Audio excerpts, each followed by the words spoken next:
The scheduled meeting of the City of New Smyrna Beach Planning and Zoning Board and Land Planning Agency for Monday, September 8th, 2025 may come to order. Please silence all cell phones. Con, can you please call the roll? Thank you. Member Hodges? Yes. Here. Thank you. Member Holvershorn? Holvershorn.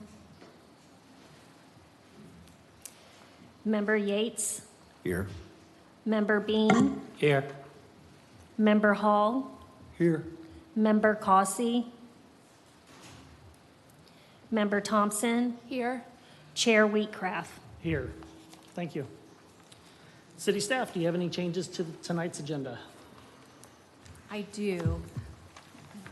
First, I would like to welcome Jessie Thompson. She is our school board member on the dais here tonight. Ms. Thompson has been appointed by Volusia County School Board and was accepted by our City Commission on November 26, 2024 as a non-voting school board representative to attend meetings at which comprehensive plan amendments and rezonings are considered that would, if approved, increase residential density on a project in review. So thank you for joining us, Ms. Thompson. Welcome.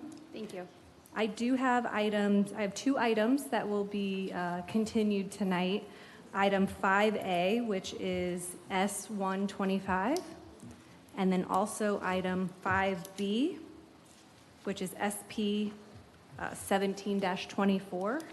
Both of these items will be heard at the October P&Z meeting. Do we need a vote on that, or are we good? We're good. Okay, just wanted to check. Thank you. And that's all I have. Thank you. Thanks, Stephanie. Approval of minutes. Consider the approval of the Planning and Zoning Board July 7th, 2025 regular meeting minutes. Any discussion, questions by the members of the board? Okay, seeing none, do I have a motion to approve? A motion to approve the minutes. Thank you. Do I have a second? Second. Con, could you please call the roll vote? That was a motion, I'll just let you know, by Mr. Hodges, and a second by Mr. Bean. Oh,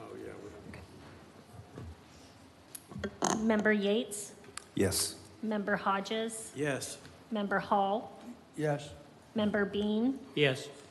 Chair Wheatcraft? Yes. Thank you. Public participation. In accordance with resolution number 11-89, a 3-minute limitation will be imposed unless otherwise granted by the Planning and Zoning Board. This is the opportunity to address any item not a part of tonight's agenda. So the floor is yours if anybody would like to come forward and speak on anything not on tonight's agenda.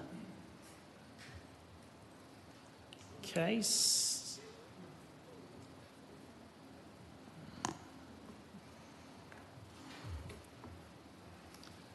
you don't mind stating your name and address for the record. It's Karen. If you don't mind speaking into the mic. Karen and Robert Galino. Okay. And 452 Old Mission Road, New Smyrna Beach. They're building behind us. And as they're walking by in the developed area, or they didn't start the development yet, but you can see their waste. We have a 6-foot fence, and you see their waste. And so we know we're going to have flooding problems. We're having flooding now. We're having flooding now. It's supposed to be an easement. If you don't mind speaking into the mic. The It's reason supposed to being be is we got to an make sure we can easement. hear you. It's supposed to be an easement between our property and the property behind us. So we're getting there for the utilities. There's no more easement. They took up all the land. And we had got together with the inspectors a couple of months ago, and they guaranteed us there's going to be some kind of water flow going south. There's no water, there's nothing there. It's just grass. And it's all flooded now. We have swamp in our backyard. And we got neighbors here that have the same thing. It's all swamp. And nobody's doing anything about it. They changed contractors. They're doing whatever they want to do. We had those utility poles for the sewers, the drains. They're all gone. The manhole covers that were there, they're all covered up with grass. So what's going on? So if we have any problem with our sewer system, there is no place to go for that. They cleaned out the lines. They took all the vents away. But it's our issue is the flooding now. Yeah, it's all flooding. Yeah. Plus the sewers, down the road with the sewers, what's going to happen? The drains.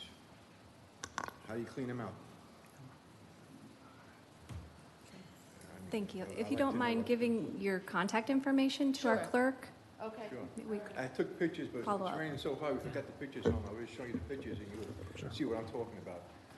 They put grass, they put sod down. That's the way it's gonna, Well, with your contact information going to staff, they can reach out to you and try to address any issues. they did a couple months ago. Okay. Came in the backyard, and explained everything they're gonna do. They can't Okay. Thank you for your time. Okay. Good evening. Good evening, Cindy Snezak, 512 Yukon. I don't know if this will help for a later agenda item.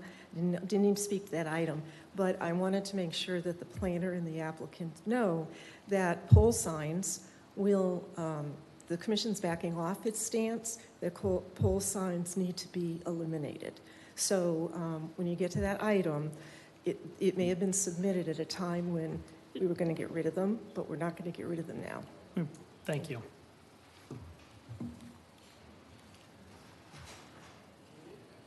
Okay, seeing no one else, public participation is closed.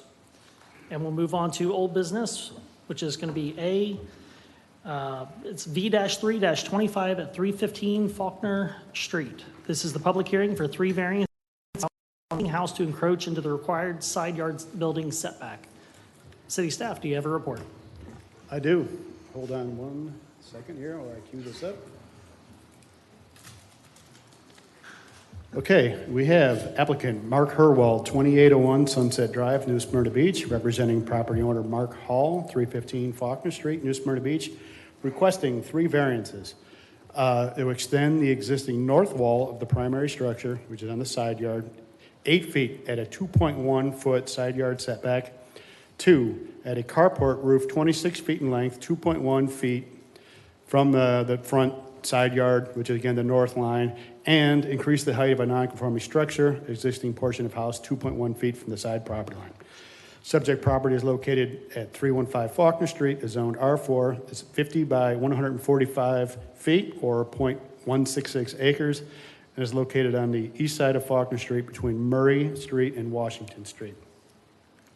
If you remember, we initially heard this several months ago, and they were going back to the drawing board a little bit to come up with some new ideas. And basically what we've done, or they've done, is came up with, they've guttered the house, and then they've come up with some exfiltration areas to divert the stormwater away from the neighboring property to the north. Again, this is a survey of the property right now. You're supposed to have a 7.5-foot side yard setback. The house is sitting at 2.1, and as I mentioned, you had a carport and an 8-foot extension at 2.1 feet is what is proposed. This kind of shows you the kind of 8-foot addition that will go on the rear of the existing structure right there. And then this drawing here basically shows you where those little blue areas there where the water is to be diverted to. They have an underground exfiltration system in the front and back, and a surface retention area as well. So this is kind of how the house is right now. This is the section that we propose to be raised. You see it's 2.1 feet from the property line, and the eave sticks out, and then there'd basically be a gutter on that as well. So the fence is roughly the property line. So you're looking at, probably when it comes right down to it, maybe in the foot range before you're at the property line. This is the house from the street. You have a fence, so your carport and would be largely hidden behind that. The house that you see behind the fence there will be raised if approved, and then the house will also extend further back. This is also another picture of it with open, kind of where your carport area will be. And this is kind of what, from the rear, just their kind of sketch at this point, showing what they're proposed.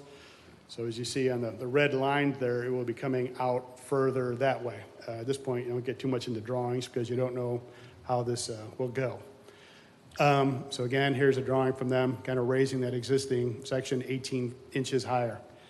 There are 5 criteria that go for every variance. This is 3 separate variances, but my responses kind of all more or less apply. Special circumstances exist which are peculiar to the applicant's land structure or building and do not generally apply to the neighbor's land structures or buildings in the same district or vicinity. As noted, the house is quite close to the property line, 2.1 feet, which is relatively common in this area as it was developed prior to the establishment of our current land development regulations. That being said, the request is to add an additional 34 feet, 8 foot of house, and a 26 feet of new carport of new structures, 2.1 feet from the side property line. With the gutters, bringing the improvements to 1.6, and it's actually closer than that because you have an eave. Thus, it is accurate that the house itself is a non-conforming structure that dates back almost 80 years, but the new proposed improvements are not because of peculiarity with the house or land. Capturing and diverting the rainwater is an improvement over the original proposal. However, the new proposed improvements are too close to the property line for staff to support, and we do not consider it has been met. 2, strict application of the provisions of this LDR would deprive the applicant of reasonable rights commonly applicable to other properties in the same district or may preclude a benefit to the community in general. I'm going to answer our part, which is the bolded section, and where applicants can be representing his responses to this. So our response to that is the original section of the house is only 624 square feet, and the area proposed to be raised is 378 square feet. So it's a total of 1,002 square feet for the house. It appears if and when the variances are approved and the construction completed, the house will be approximately 1,800 square feet. The proposed carport will add an approximate 260 square feet of additional building coverage on the lot as well. There's also a 768 square foot detached 2-car garage on the rear of the parcel. So approximately 2,828 square foot of building coverage, or 37.7%, which is below the max allowed 40%. There are houses and accessory structures that were built closer to the currently allowed in the older areas of town, such as the subject property. Staff can support allowing the existing section of the house to be raised, but cannot support new construction in this section. The LDR has a provision that allows structures that are 5 foot from a property line to be continued along that line in zoning districts that require a greater setback than 5 foot. So that would be the south property line is allowed to extend less than 5 feet because of that. So in this instance, 2.1 feet is too close for staff to support, as there are other options that can meet the setback requirements, or at the very least not encroach to such an extent. Staff believes this criterion has not been met for the proposed new area to the rear in the carport, but has been met for the raised section. It's already there, it's in the same place, it would simply be raised. C, the special circumstances and conditions exist that do not result from the direct or indirect actions of the present property or past property owners. This criterion shall not be satisfied if the present or past property owner created to any degree the hardship that is the subject of the variance request. While the capturing and diverting of roof runoff is a definite improvement from the original request, again, the proposed improvements are still just too close to the property line. As noted above, the variance request to raise the existing section can be supported. However, the new construction is a direct result of the current property owner. So again, we feel it's been met for the section that's proposed to be raised, but not for the other two, the addition to the rear or the carport. D, the granting of the variance will not cause substantial detriment to the public welfare or impair the purposes and intent of the LDR. Given that the improvements are all proposed behind a fence and won't be visible from the street unless the fence is open, there will be little impact to the public. However, setback requirements are in place to allow people to access and maintain their structures, and a setback of 2.1 feet makes it difficult to maintain the structure. This criterion has not been fully met. E, the granting of the variance will not constitute a grant of special privilege that is denied by this LDR to other land, structures, or buildings.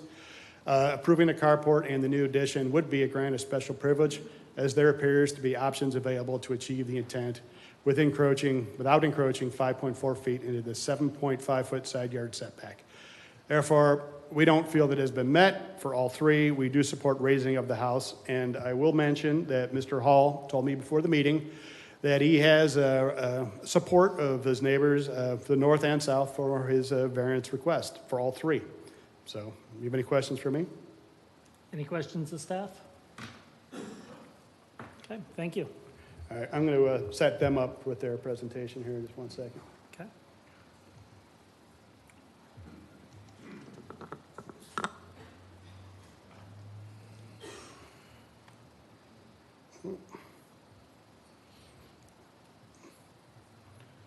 You're actually going to be, it's up and down here is how you're going to scroll through like that.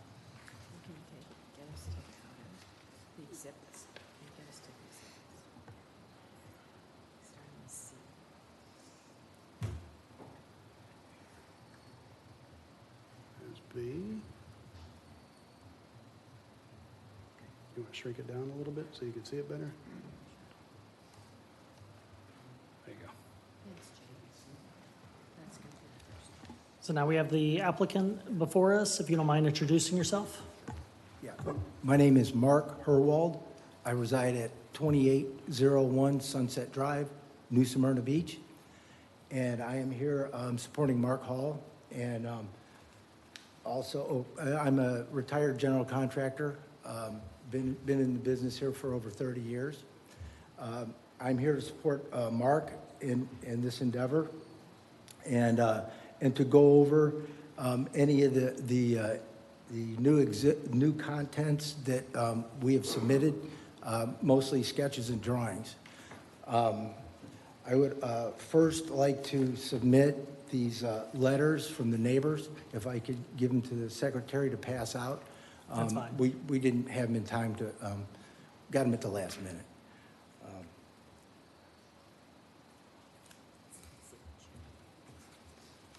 Okay, all right, I wanted to start, because there's, just, trying to make sure everything's clear. There's three areas which was mentioned previously, and we'll look at Exhibit C on page 28. Is that? Okay, good. Okay, so there's the addition to the 378 square foot area, and that shows that there.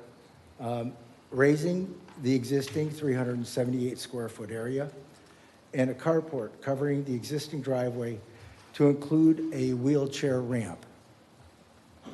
And this is what I would refer back to quite a bit. So I wanted to first of all, I wanted to ask, does anybody have any questions on that sketch? Okay, so the request is for a 5.4 foot north side yard setback variance from the required 7.5 side yard setback to allow an existing block wall to be extended 8 linear feet eastward at the existing 2.1 side yard setback. The 8-foot length of the wall would only exceed 1.6 foot eastward of the adjacent neighbor's home that has the same 2.1 foot side yard setback. That's Exhibit E, page 32.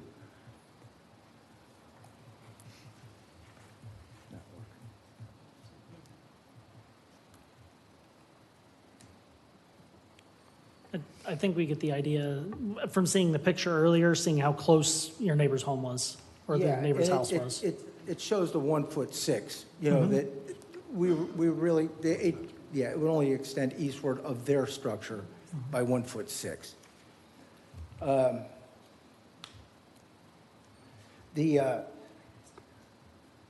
Of course, which was already said, the entire length of the 28-foot north wall would be guttered, including 6-foot box gutter, 4-inch by 6-inch downspouts, underground rain leaders to an underground exfiltration system to manage the water runoff.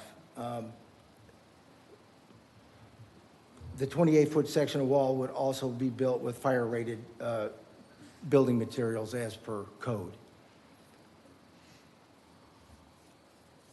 So if there's any questions on that, we go page 35.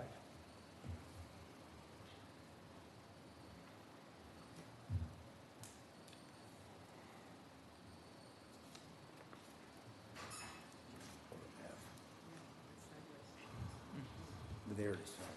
Okay. Okay, then, of course, we'll go to Exhibit C, page 28. Just want to point out, the wall, I think that's the wall section. Oh, then it's H.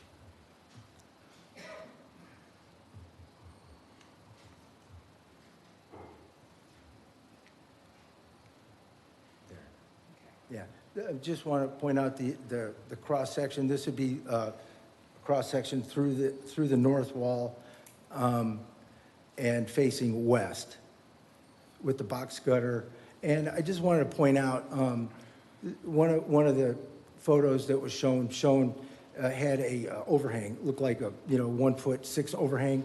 Our proposal has no overhang whatsoever. It's just the 6-inch gutter. Okay.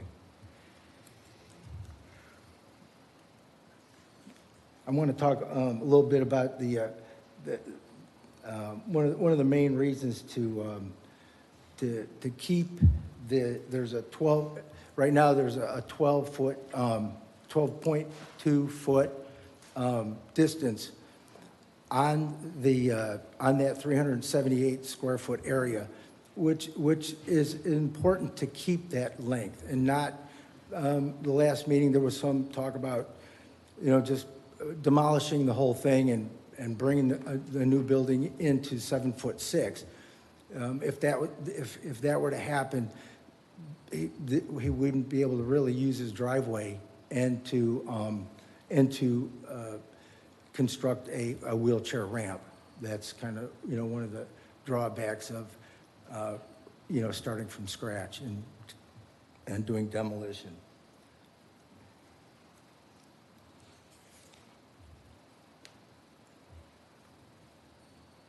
Yeah, anybody have any questions? No. Any questions? I do. Go ahead. Am I correct to assume that the new slab is going to be 18 inches off the ground?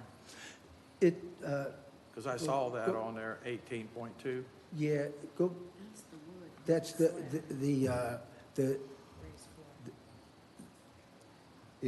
what would happen now is. Right It there. would be a raised, we would keep the concrete slab that's there and do a raised floor to match the existing home. That's what that cross-section shows. Does that answer? Well, it will right now, but then I'll ask a question later, but I just wanted to be sure that that number is 18 inches. Yeah. Well, thank you. or whatever his house is, we measured it in one area, so I mean, it may be an inch or something different, but The reason why I'm asking the question, I'll just say it right now. If the house is 18 inches off the ground, and if the building department's here and they'll correct this statement, then you're going to need 18-foot of ramp, and that's almost going to stick out of your carport, and it's going to need to be at least 3 or 4 feet wide. So if you were, the reason that you're going to put this carport on was to get a wheelchair ramp in that area.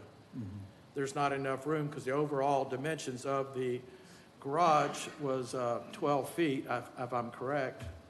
And then you take all 4 of that for your ramp, you only got 8 foot left to put a car in there. So if it was, the whole purpose of this was to build a wheelchair ramp, you don't have the room to do a carport and, with a wheelchair ramp and a car to park on it.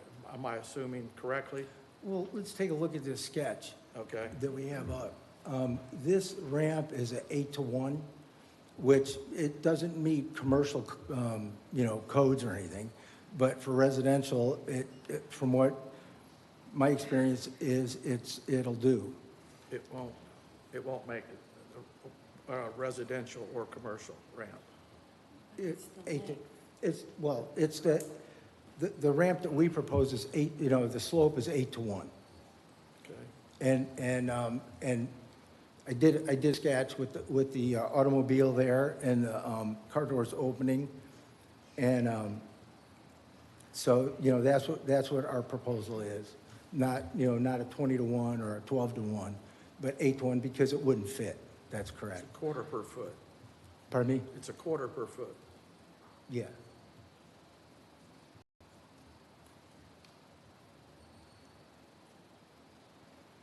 Any other questions of the applicant at this time?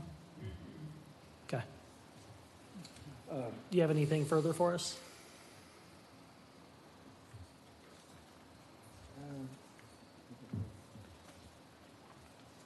It was just, the sketches I wanted to, well, and also, it's also in our response, but that, Mr. Hall would agree not to enclose this carport in the future as conditions of the variance, and to also maintain a fence between, his neighbor and the carport. Okay. if it wasn't already there.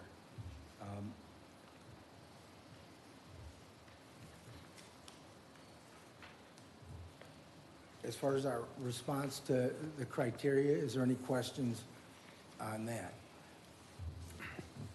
I have a question.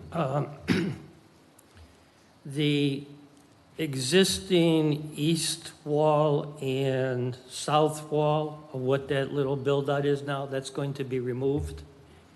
Because that would be like an interior wall within your total new addition.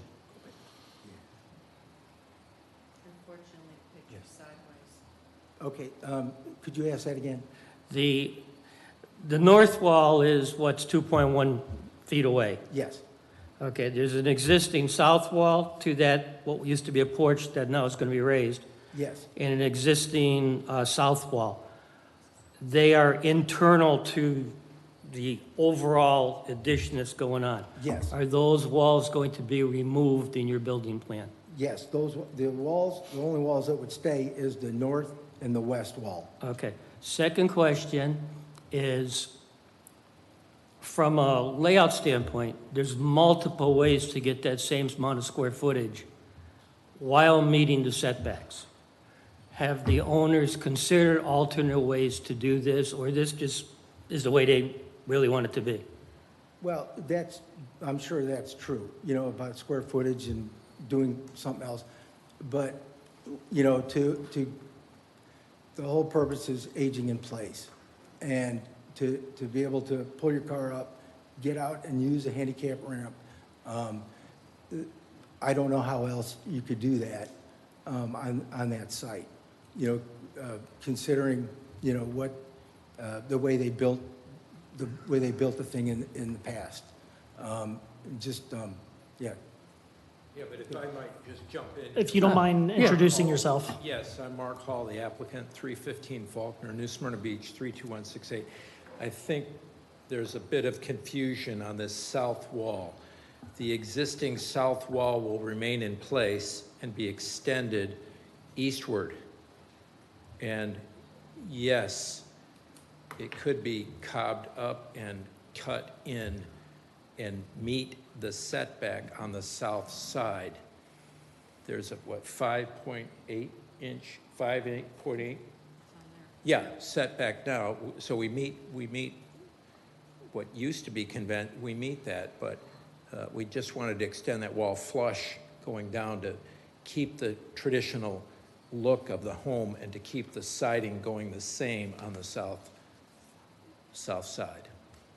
And that neighbor doesn't have any objection. She supports the request.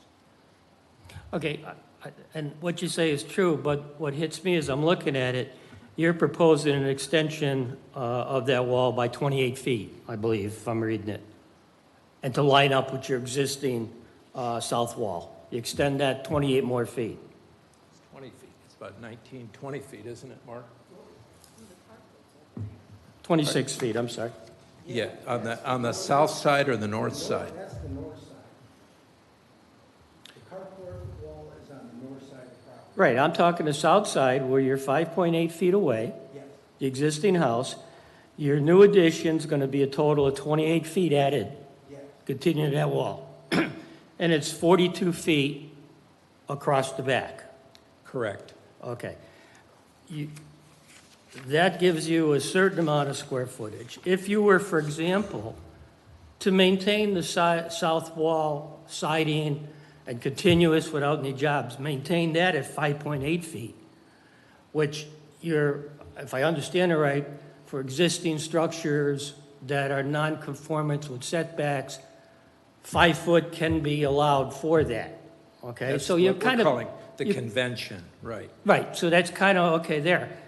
If that wall was extended back instead of 28 feet, 32 feet, and then going back towards the north, 36 feet instead of 42 feet, you get essentially the same square footage.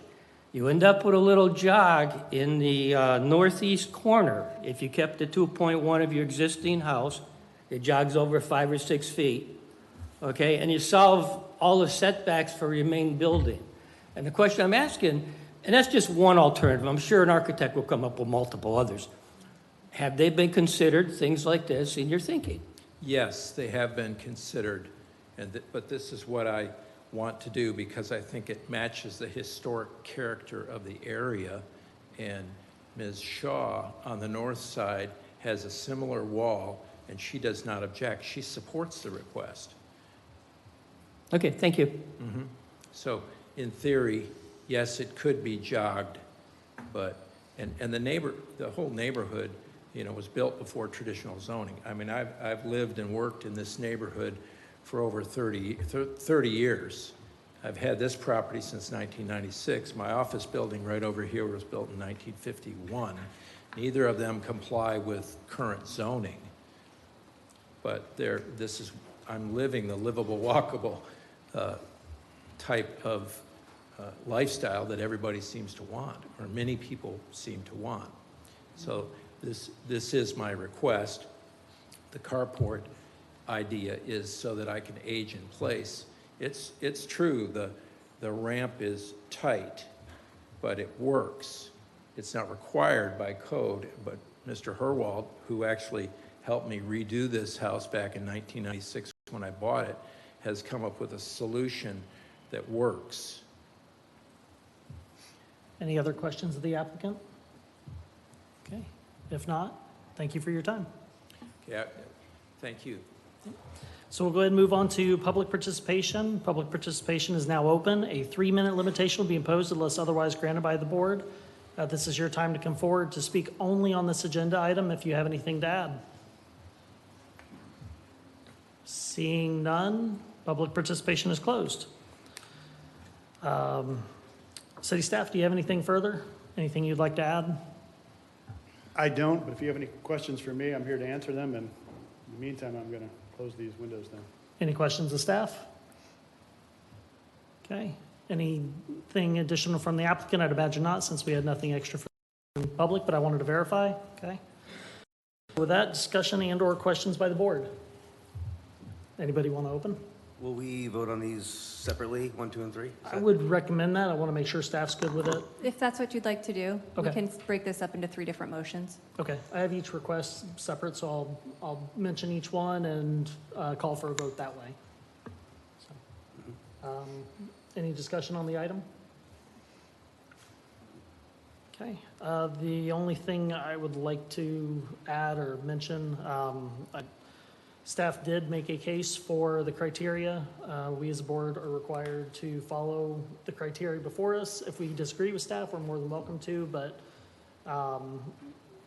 we need to make sure that we're following it. Understood. So, okay. With that being said, do I have a motion to approve the requested variance with the understanding that you make the motion to approve? However, that does not mean you have to agree to it. So we'll do the first one, which is going to be extend the existing north wall of the primary structure side yard 8 feet at a 2.1 foot side yard setback. Do I have a motion to approve the requested variance? I give you a motion to approve the variance. Do I have a second? I second it. Thank you. Coleman, you ready? Can we have a vote, please? Roll vote. Sure. Member Bean, No. Member Hall, Yes. Member Hodges, No. Member Yates, No. Chair Wheatcraft. No. Motion fails.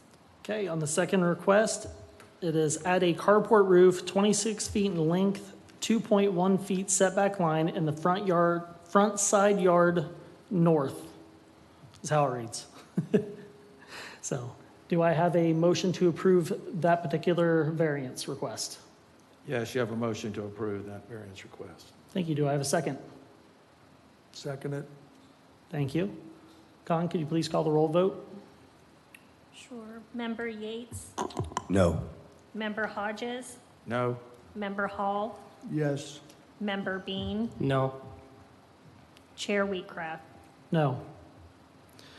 Our third request is to increase the height of a non-conforming structure, which is the existing portion of the house, 2.1 feet from the side property line. The only caveat that I might add, if as part of the discussion, with the condition that the side of the home is properly guttered, as the applicant had indicated. So if you'd like to just, that would be the recommendation. However, whoever makes the motion can do it how they see fit. So do I have a motion to approve the requested variance? Yes, you have a motion to approve the variance with the exception of adding the gutter to the setbacks areas of where the neighbors' yards are located. Okay, do I have a second? Second. Okay, Con, can you please call the roll vote? Sure. Member Bean, Yes. Member Hall, Yes. Member Hodges, Yes. Member Yates, Yes. Chair Wheatcraft. Yes. Okay, Motion passes. thank you. Okay, we'll move on to new business and start with Ardesia Flats, Ardesia Final Plat. This is the review and a recommendation to the City Commission to approve the final plat, Phase 3 and 4, and the construction documents of the Ardesia Residential Subdivision. City staff, do you have a report? Give us 1 second for staff.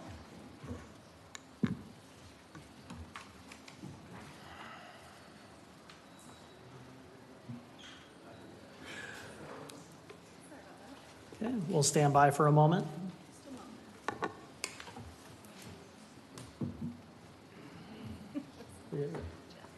Where's he at?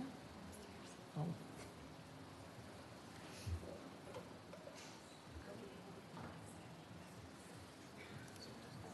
There he is.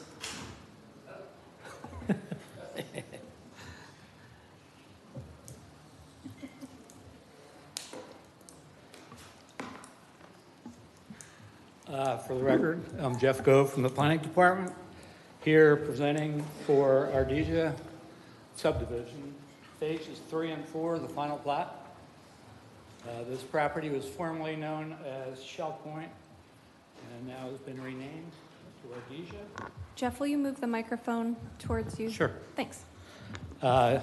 Its location, it's shown on the map there, west of 95, abutting the south side of Pioneer Trail, and generally north of the existing Venetian Bay and Verano subdivisions to which it connects by roadways. The PUD was approved for this site in 2018. The site was formerly a sod farm, so it was largely cleared. That PUD allowed for a maximum of 745 residential units, all single family, within the total 543-acre PUD. With this being the final phase of residential development, the total of all phases is 687 units, which is well under that 745 single-family maximum. This particular phase is for 368 single-family units within 275 acres. The initial phase 1 and 2, that's now recorded, that was for 319 lots within 210 acres. The PUD MDA allows for lots to be a minimum of 6,600 square feet in area and 55 feet wide. And all the proposed lots meet or exceed that. The 368 proposed lots in phase 3 and 4 have an average lot area of 7,892 square feet. This particular phase also contains 10.7 acres that have been dedicated to Volusia County for the future construction of Williamson Boulevard, south from its current terminus at Pioneer Trail. You can see that on the map. That white section goes through and stubs out to the Utilities Commission property, through which it will continue south, ultimately to State Road 44 and State Road 442 in Edgewater. The site's also been affected by DOT construction and taking of some of its property for the future Pioneer Trail I-95 interchange. There's parks and common areas that have been provided in accordance with the PUD requirements. That includes a 20-acre park area to be dedicated to the city, along with paved and unpaved trails, a dog park, playgrounds, etc. And while it's not a requirement of the PUD MDA, the applicants proposed an amenity center, which is shown in your package as exhibits I-1 and I-2. Those would be submitted as a separate site plan to come following this plat approval. Another exhibit is H2, which is the second minor amendment to the 2018 PUD MDA. That amendment concerns the funding for roadways, landscaping, etc. within Venetian Bay by future Ardisia residents. That issue had been discussed during the approval process of phases 1 and 2. Review of the plat by an independent surveyor on behalf of the city is now ongoing to be completed prior to commission approval. With that, staff recommendation is for the board to also recommend approval of this plat to the city commission. And I'm available for any questions. Thank you. Any questions of staff?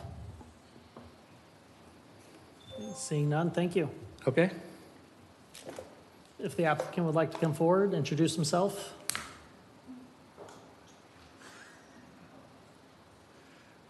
For the record, my name is Glenn Storch, and I represent the applicant in this case. In fact, I've represented Shell Point since the minute it was begun, so this is quite some time. This is the last residential plat. We have complied with every single thing that's required in the PUD, including the minor amendments. We have complied with the, in fact, we've done more than complied. We've also dealt with some of the issues such as the Pioneer Trail expansions that we had to give land for, and the interchange that we had to give land for. So, and at the same time, we also gave land for Williamson Boulevard. By the way, that Williamson Boulevard right-of-way is now completely dedicated to the county. So it starts at Pioneer Trail, goes through this area that we've dedicated, goes to the area that the Utilities Commission has dedicated, and then goes to the area all the way to 442. So that right-of-way is done. And they'll be looking at trying to find ways of building that section of Williamson Boulevard. As to this final plat, as you know, the requirements for a final plat, I mean for a plat development, is does it meet the comp plan? In this particular case, the staff has indicated that this, does in fact meet all the comp plan requirements. Does it meet the zoning? In this case, it's a PUD. Staff has indicated it meets the zoning. Does it meet the land development code? Staff has indicated it meets or exceeds the land development code. And in fact, the reason why it does that is because even though we were allowed to have, I think it was 740 units, they've scaled that down by approximately 100 units in order to provide bigger lots and provide more area, open space. So all those things are done. The standards for granting a plat are those three things: consistent with the comp plan, consistency with the land development code, consistency with the zoning, and in this case, you have a recommendation for approval from staff.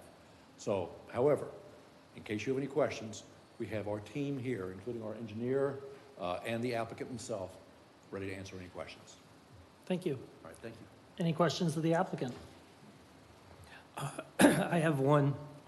On the sheet number 3 of the record plat, it shows the overall parcel separated into a parcel A and a parcel B. Parcel B is 60 acres. It seems that all of the lots are on parcel A. Yes. What's the other, I think the lower southern part of parcel B is the park area. What's the intended use for the rest of parcel B? It's all conservation easement, is that correct? The park. I'm not the park. Oh, yes, all conservation. Yes. I'm sorry? The other stuff, other than the park, is probably on that other side of Williamson. Is that what you're talking about? Yes. That's going to be conservation. Okay, and that's documented in somewhere. Yes, yes, yes. And Chris, why don't you get... If you don't mind. Chris Rowley with Zevcon Associates, 300 Interchange Boulevard, Ormond Beach. And Chris is documenting that, yes, it is, in fact, documented. Yes. This is a conservation easement. Thank you. Okay. Any other questions of the applicant? Okay, seeing none, thank you for your time. Thank you very much. At this time, we'll open up public participation. A 3-minute limitation will be imposed unless otherwise granted by the Planning and Zoning Board.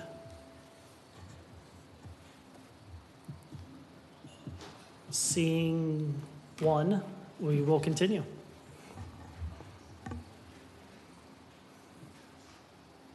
If you don't mind stating your name and address for the record, sir. Good evening, Joe Bluback, 3321 East Laconda, Venetian Bay, representing the Venetian Bay Homeowners Coalition.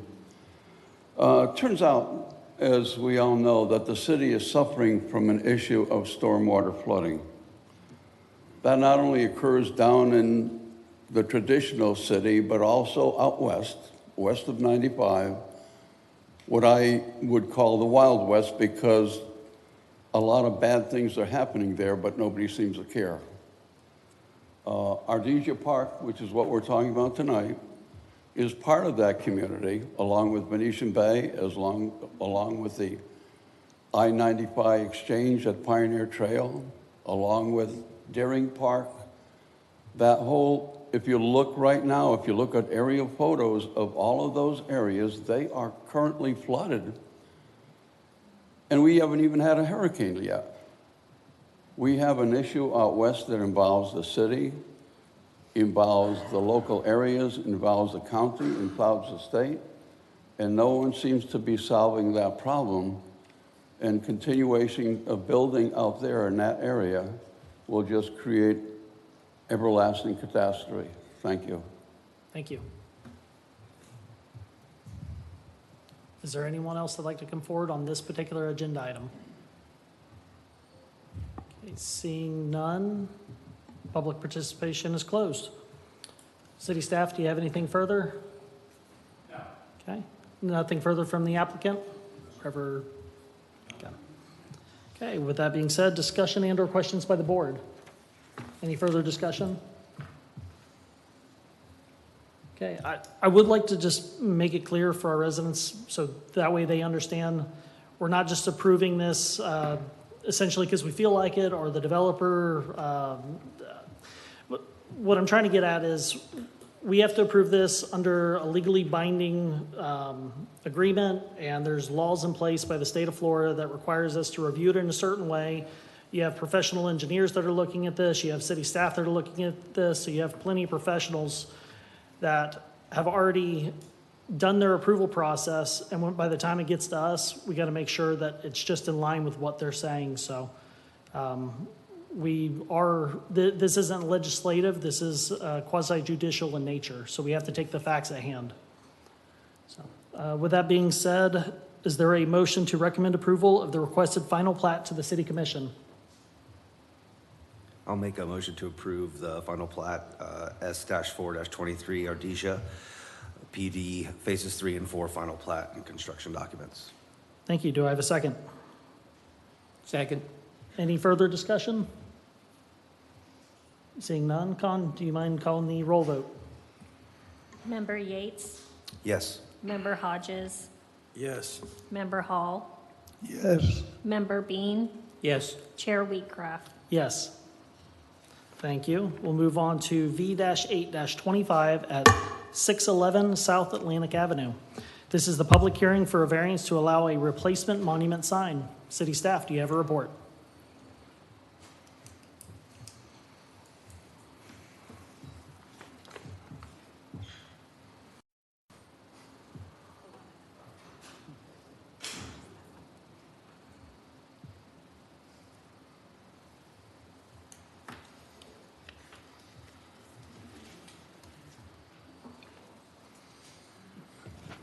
Thank you, Mr. Chair. So the parcel contains approximately 1.84 plus or minus acres of land, and it's located on the east side of South Atlantic Avenue, north of Ocean Avenue. So the parcel is zoned B4-6, which is Ocean Commercial, with a maximum height of 6 stories. It has an existing 6-story, 89-unit timeshare condominium. The short-term rentals are allowed at this location, and the existing pole sign was installed prior to the 2011 sign regulation restricting new pole signs. So the existing building and the parking lot's elevation at the center of the building is approximately about 4 feet above the grade of the road. Since the building is a timeshare type of ownership, multiple owners can own each unit. This type of ownership can provide different visitors each week, and the 4-foot elevation rise is based on an approved site plan from 1999. This elevation could have been required based on stormwater retention plan and, of course, also any dune elevation that was on the property. So based on this obtained Google Street View from 2007, that existing pole sign was in place prior to the city amending the sign ordinance in 2011 to restrict any new or replacement sign poles or pole signs, and only allowing for pole signs in either of the National Registered Historic Districts. So the applicant has proposed a monument sign as a replacement to the current non-conforming pole sign. The maximum height in this zoning district for a monument sign is 10 feet in height. The building department enforces the sign height from the road elevation. So the applicant has proposed a monument sign to be 10 feet in height, but requested the measurement to be from the top of the retaining wall and the current grade of the property, since the retaining wall and the property grade is about 4 feet above the sidewalk. So the overall height from the sidewalk would be 14 feet. That replacement sign would be required to be 5 feet or greater from the front property line and outside any visibility triangles.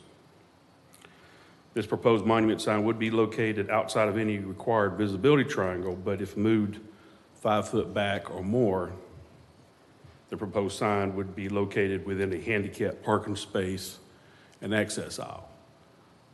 So in this illustration, on the lower photo, you can see the dotted line where that 5 foot would be, where if it was moved back. So as you can see in this photo, directly adjacent to the sign is the handicap parking space with a handicap accessible aisle.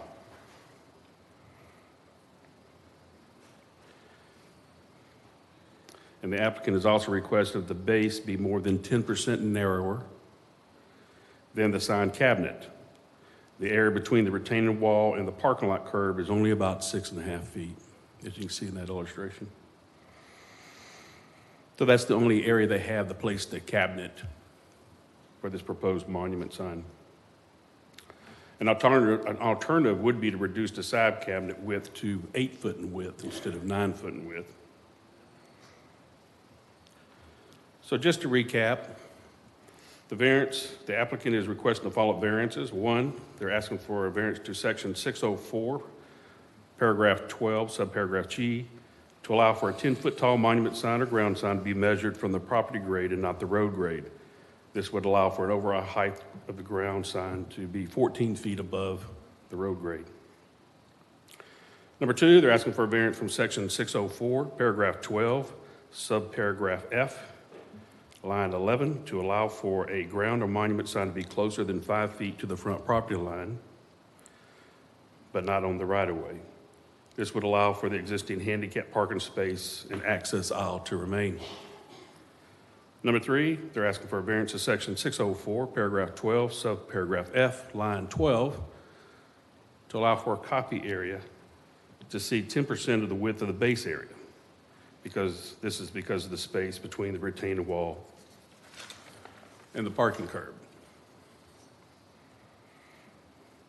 So the purpose of these sign regulations is to protect, preserve, and improve the character and appearance of the city of New Smyrna Beach, to provide ample opportunity to advertise in commercial areas where preserving excessive advertisement, which would have a detrimental effect on the character and the appearance of those areas. Also, it's intended that signs be placed on land or on a building for the purpose of identification or for advertising a use conducted on that land or in that building.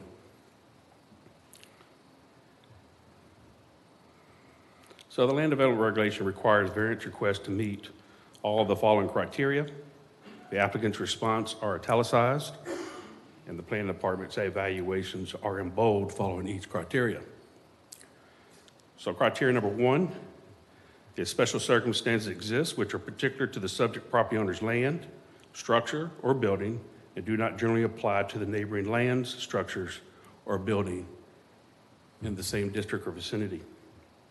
The applicant's response is that there's a retaining wall where the monument sign is going, and the retaining wall is at the same level as the parking lot. They are measuring the grade from the same level as the bottom of the sign. They would propose that the overall sign height from the allowable 10 feet to 14 feet above the ground. So with the planning department's evaluation, we feel that there are special circumstances to the lot because the previous grade had to be increased to meet the flood elevation required by the city engineer's office and to direct stormwater to the designed designated locations. Also, the sign base width is also reduced because of required retaining wall location, and the required sign setback would encroach into an existing handicap parking aisle space and parking spot. During that evaluation by the planning department, we feel that this criteria has been met. Criteria number 2, strict application of the provisions of the land development regulations would deprive the subject property owner of reasonable rights commonly applicable to other properties in the same district or may preclude a benefit to the community in general. The applicant's response was that strict application of the land development regulations would deprive the property owner of reasonable rights to effectively identify and promote their business, a right commonly exercised by other properties within the same zoning district. That without the requested variance, the sign would either be non-visible or significantly less effective due to the parking lot restrictions and the retaining wall. Granting the variance would not only allow the property owner to enjoy rights similar to those of neighboring businesses, but also enhance wayfaring and contribute positively to the community by supporting local commerce. So with the planning department's evaluation, strict application of the land development regulations would limit the proposed location of the sign.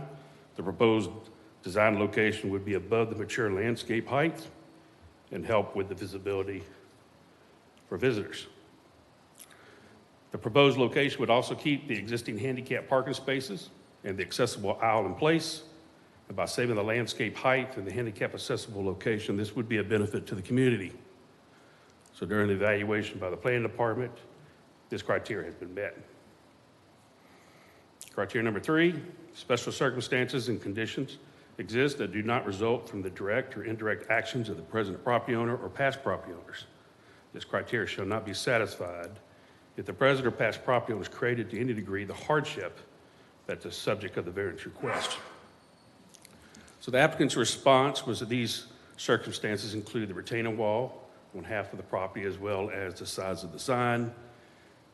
The regulations that require the base to be in the same size as the sign, this would propose that the main sign cabinet to be wider than the allowable 10% of the sign base, the limited number of places the ground sign could go, the proximity to the road is limiting where the sign could be placed, and the parking lot covers most of the areas of the property. They are trying to avoid digging into the parking spaces. They would also have to reduce the front yard setbacks from the required 5 feet to a different measurement that would fit. The bottom of the sign, the grade would be within the regulations of the sign, begin at 10 feet in height. This unique property with a retaining wall is limiting the ability to install a compliant sign that would be visible and effective for identifying the property or business. The hardship is therefore not self-created, but rather the results of conditions beyond the control of the property owners. The planning department's evaluation is that the special circumstances and conditions were created by the required elevation of the development. The current double pole sign was allowable before 2011, but changes in the sign code would not allow a replacement for the same type of sign. To meet the current requirements of a monument or ground sign, a reduction in the front yard setback and an increase of overall height and overall height ratio would be required for the proposed sign. During the evaluation by the planning department, this criteria may have been met. Number 4, granting the variance would not cause substantial detriment to the public welfare or impair the purposes and intent of the land development regulations. The applicant's response is that granting the variances would not cause substantial detriment to the public welfare or impair the purposes of the intent of the land development regulations, that the hardship necessity, this variance arises from the physical characteristic and constraints of the property, such as its irregular shape, limited area before the road, elevation changes on the retaining wall, which were established prior to the current ownership and were not caused by any actions of the present or past property owners. That these unique size conditions limit the visibility and effectiveness of a sign installed in strict compliance with the current regulations. Therefore, the need for the variance is not self-imposed, but results from conditions beyond the control of the property owners. So the planning department's evaluation is that the current LDR prohibits pole signs outside of the National Registered Historic Districts. So current developments that propose to update those types of signs to a current allowable sign design may need to seek variances if the development does not have enough space for a monument or ground sign, or if there are major grade differences between a right-of-way and a property elevation. With the dune system along the beach, these properties may have to have higher elevations for stormwater system to work. And this request should not be detriment to the public welfare. So during this evaluation by the planning department, we felt that this criteria has been met. Number 5, that granting the variance will not constitute a grant of special privilege that is denied by the land development regulations to other lands, structures, or buildings in the same district. The applicant's response is that granting the variance would not constitute a special privilege, as it merely seeks to allow for the property owner the same reasonable opportunity for sign visibility that is afforded to other properties in the same zoning district. The variance request is intended to address specific site-related limitations that are not common on all properties, and approval would ensure equitable treatment of the ordinance rather than an advantage over others. So during the planning department's evaluation, again, each property could be different based on the property's elevation, stormwater design, existing or proposed development, and landscape buffers. If other properties in this area have the same issue, they have the right for a due process to request relief for the replacement sign that may not meet the current standards. This proposed sign would be in the current location of the existing sign, but would be 4 foot taller. The location from the front property line and the parking lot would remain the same. So during the evaluation by the planning department, this criteria has been met. So in summary, the property owner has requested a reduction in the front yard sign setback.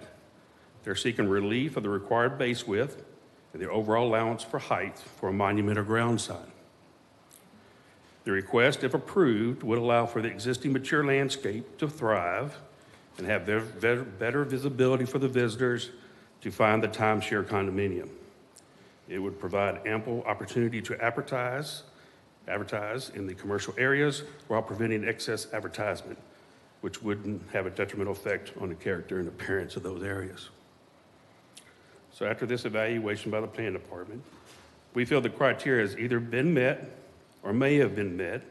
Based on the evaluation of the planning department, we would recommend approval of the requested sign variance with the following conditions. 1, all parts of the sign must be located east of the existing retaining wall. And 2, the building permit would be required for any new proposed monument or ground sign. So that's a summary of the staff report. Subject to any questions the board members may have.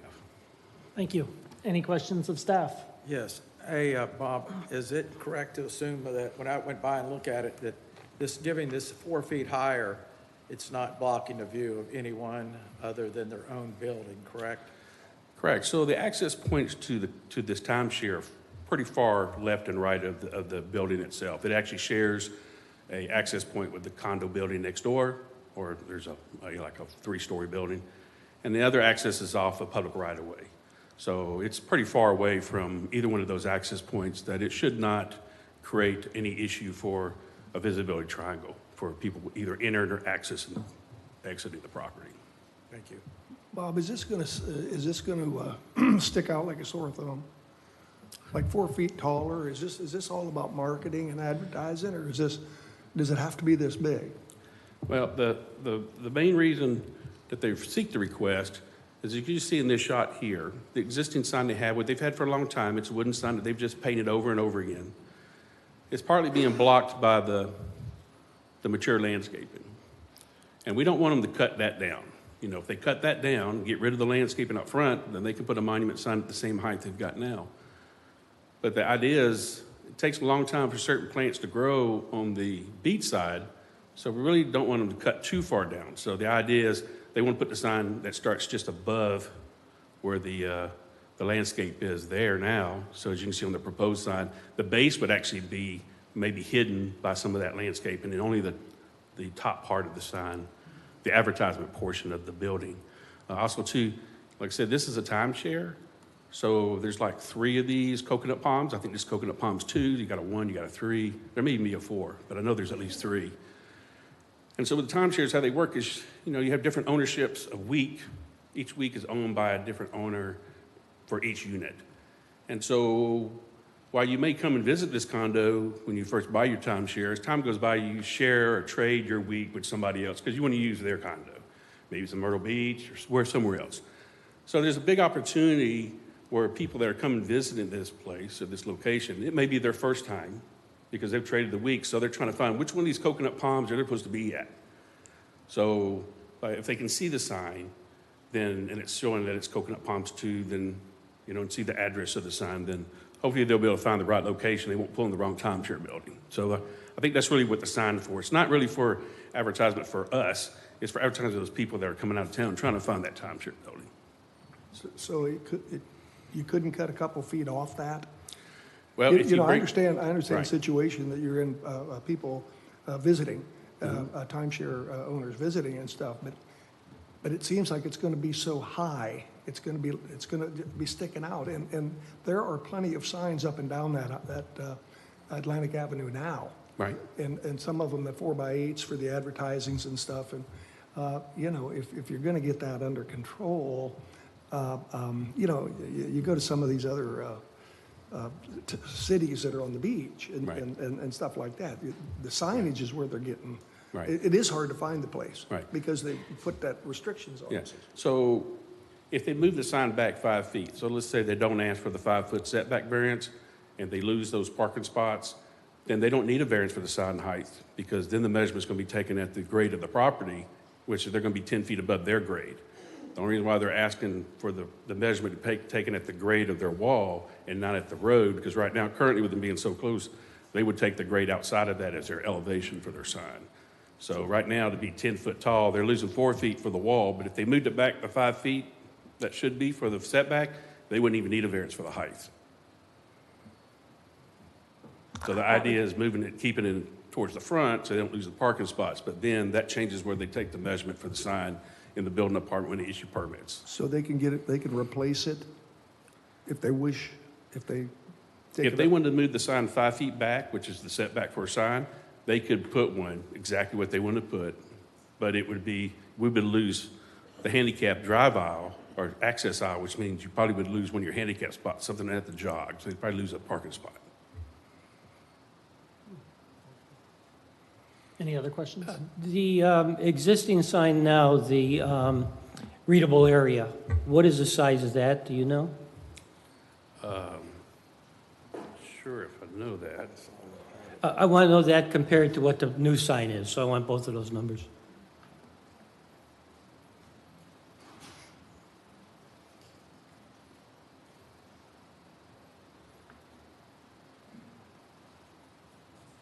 Yeah, I currently don't know that. Maybe the sign company, if they're here, they might be able to provide that for you, but I'm not sure. Okay. What the current, but they're allowed to have up to a certain square footage of copy area. It's just the one they had before was probably undersized from what's allowable. Okay. I went out there today, and the landscaper was at work in the recent past. Those bushes are cut back so that the top of the bushes are cut below the bottom of the existing sign. Okay. When I went Okay. out there, it was not, but I didn't go out today. Okay. I went out probably a month ago. Yeah, I mean, it's Florida, you got to cut every week. Do you know what the height is from the bottom of the retaining wall to the top of the existing sign? I know the wall itself is 4 foot tall. They're allowed to have a 10-foot tall sign, but the sign that they have now is not 10 foot above that wall. If the blue area is 4 foot, it's hypothesized it's probably 10 foot from the foot of that retaining wall to the top of that sign. I too have the same concerns about the height. I mean, overall objective of a sign code is to get rid of the billboards, okay? Now, obviously, the 4 foot doesn't make this a billboard, but the concept of low monument-type signs really makes sense, and it makes for visual attractiveness in a neighborhood. I mean, I could see where they could eliminate or reduce the height of their pedestal. And that's correct. That was one of the options we had in the staff report. They could make the base or make the sign narrower, which would not require a 10% variance for the base size. Well, I'm not worried about the variance or, the difference between the base to the outsides of the sign. But looking at the bottom picture there, you've got approximately 4 foot of base. And then you got 5.5 foot sign above it. I mean, that base could be 1 foot and still be a pedestal type of sign. Could it not? That is correct, yes. Thank you. Any other questions of staff?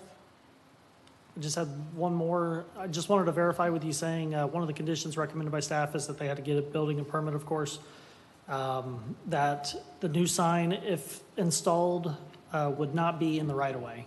Just wanted to verify that the sign will completely have to be on the property owner's property. Correct. So we found an old plat plan from 1998, which is about the time that this condo was built, and the wall sits exactly on the front property line. Okay. Thank you. And I believe if that's it, we appreciate your time. Thank you. Okay. Is the applicant or representative present?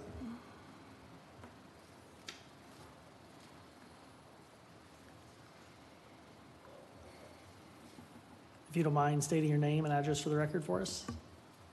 Hi, my name is Colleen, 7205 Walty Drive, Melbourne. And do you have anything further for us, or are you just here for questions, if we have any? Just questions if you have any. Okay. Any questions of the applicant? Okay, well, thank you.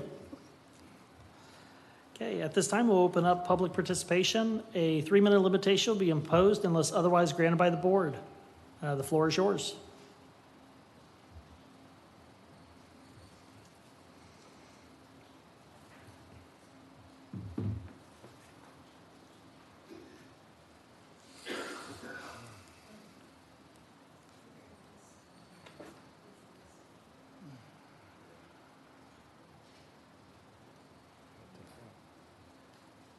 Cindy Snezak, 512 Yukon. So while Mr. Mathan didn't mention it, they don't have to remove the pole signs because the commission declined to approve the ordinance, right? So, and the pole sign is in good condition because I drove by it this evening as well, and the bushes do not look like what they look like in the bottom picture. They're trimmed, and so they cover no portion of the sign. So if the setback's not an issue, I don't really care about the setback, but that sign would be out of place if it were 4 feet taller. And based on those poles, which certainly can't be the maximum text area according to the regs, they could put this, well, maybe better use of the space on the sign to make it really clear where they are, but make it slightly bigger. So the landscaping is a question of trimming, which sometimes they're updated in their trimming and sometimes they're not.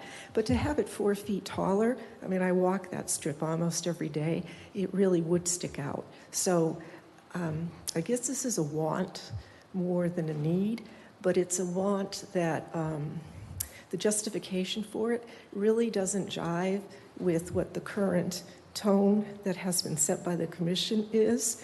And going 4 feet higher just seems a little over the top. Thank you. Thank you. Is there anyone else that would like to come forward on this agenda item? Okay, seeing none, public participation is closed. City staff, do you have anything further? I'd imagine the applicant doesn't either. So discussion and/or questions by the board. I would like to just say one Sure. thing, just for clarification. No, we are not forcing anyone to remove pole signs. However, if they are looking to upgrade, change faces, modify it, then yes, the pole sign could not be modified and kept. So if they're just choosing to have a new sign, they have to bring it into compliance. So we're not making them remove it, but if they're upgrading, yes, they do have to become compliant with the ground sign. Just wanted to make sure that you guys understood that. Thank you. Okay. Any discussion, questions? Same thing that I said before. I mean, the height is the issue. The location and closeness to the street and setback makes all the sense to save the handicap spaces and not redo all of that. It just seems that, you know, personally, I don't think the sign would be any less effective 4 foot less. You're assuming the landscape is maintained. Landscaping has to be maintained down here. It's just the rule of living here. Well, the base was 4 foot. You did get your measurements. Did you see that last Stephen, slide? do you mind speaking to the mic? I'm sorry, the base did look like it was 4 foot in total, the base of the sign? The new sign. The new sign? Right. Right. Maybe we could agree that it could be 2 feet, lowering it 2 feet. So we're compromising a little bit on the total height of the sign in the sense that... I think we're better off, if we wanted to do that, say the sign could be 11 foot tall or 12 foot tall, leave it up to the sign designers to do what they think is right, you know, to make it most effective. Personally, I would leave the 10-foot requirement as it is and not be in favor of that part of it, because I think signage can be adequately done for that relatively low-speed street. And everything's up close to the street on that. I mean, it's going to jump out if it's tall, in my opinion. I think we're messing up. The height of the sign right now is 8 feet. Is that correct, Bob? And they're wanting to go to 12, or what are we talking? I'd like to just get that clarified, if you don't mind.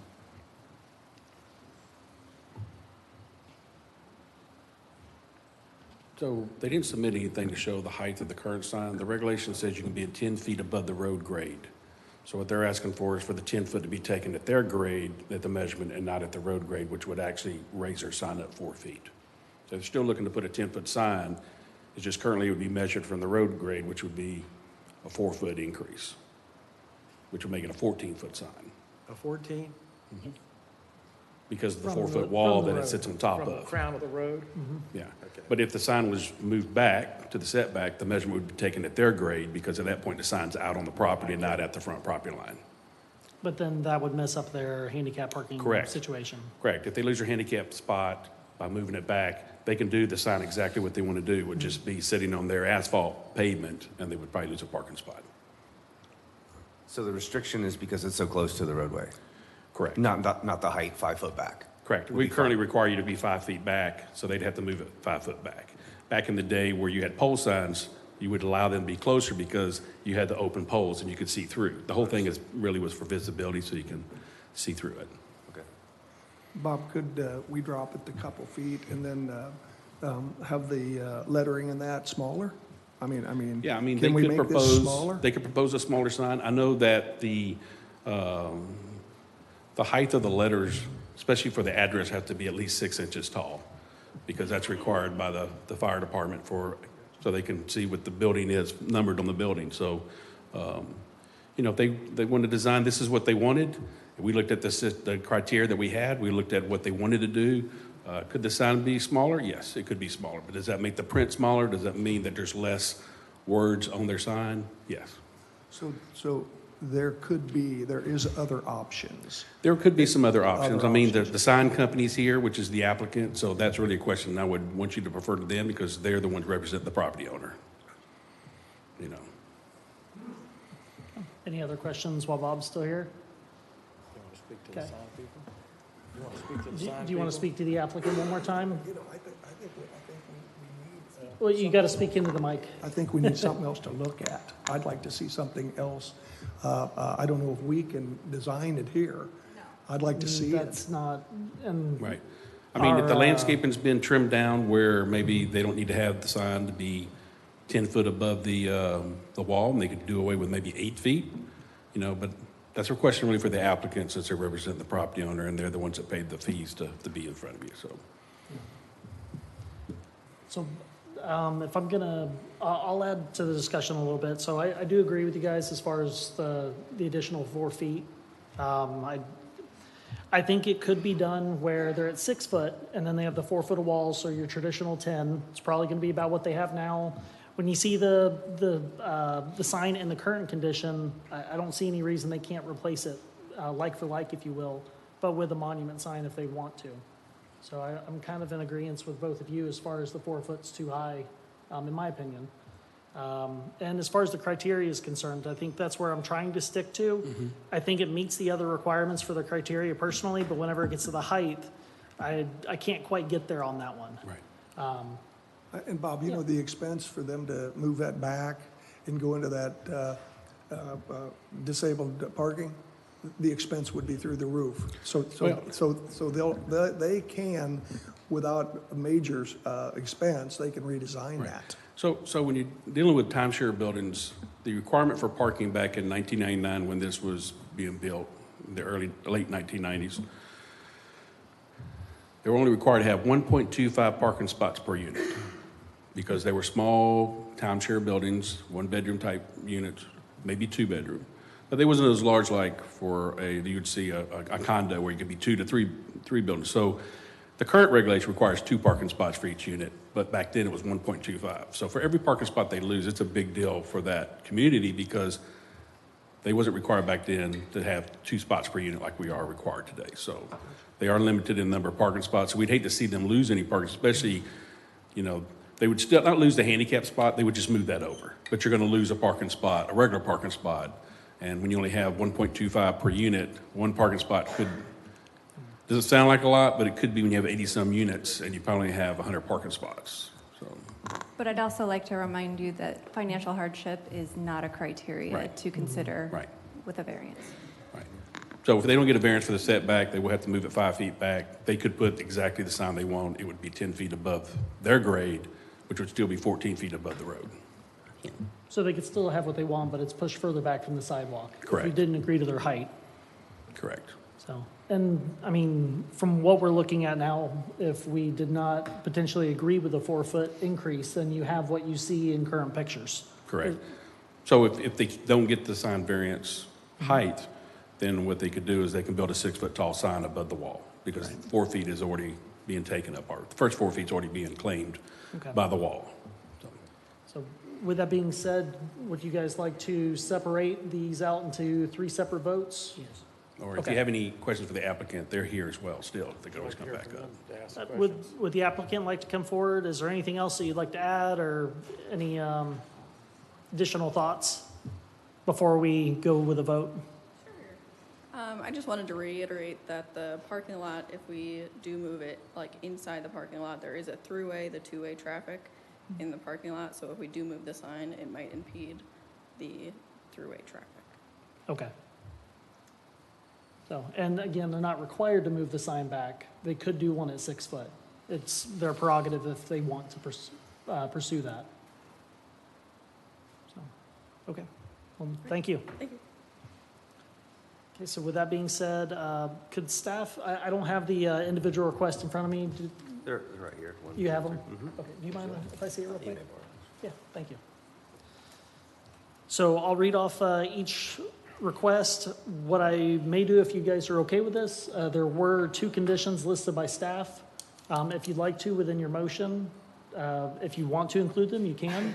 Just say something to the effect of, with the conditions as listed by staff. That way they're captured as a part of that request. Does that sound good? Okay. So the first request is to allow for a 10-foot tall monument or ground sign to be measured from the property grade and not the road grade, to allow for an overall ground sign to be 14 feet above the road grade. So this is what we were just talking about with a 4 foot height increase. So with that being said, do I have a motion to approve the requested variance? I make a motion to approve the variance for a 10-foot monument or ground sign measured from the property grade which would make the overall ground sign height to be 14 feet above the road grade, conditioned upon all parts of the sign located east of the existing retaining wall, and secondly, building permit required. Thank you. Do I have a second? I'll second. Appreciate it. Con, do you mind calling the roll vote? Sure. Member Yates? Yes. Member Hodges? Yes. Member Hall? No. Member Bean? No. Chair Wheatcraft? No. Motion fails. Thank you. For our second request, it's allow for a ground or monument sign to be closer than 5 feet to the front property line. Do I have a motion to approve the requested variance? I'll motion to approve the requested variance. Thank you. Do I have a second? Second. Thank you. Con, could you please call the roll vote? Sure. Member Bean? Yes. Member Hall? Yes. Member Hodges? Yes. Member Yates? Yes. Chair Wheatcraft? Yes.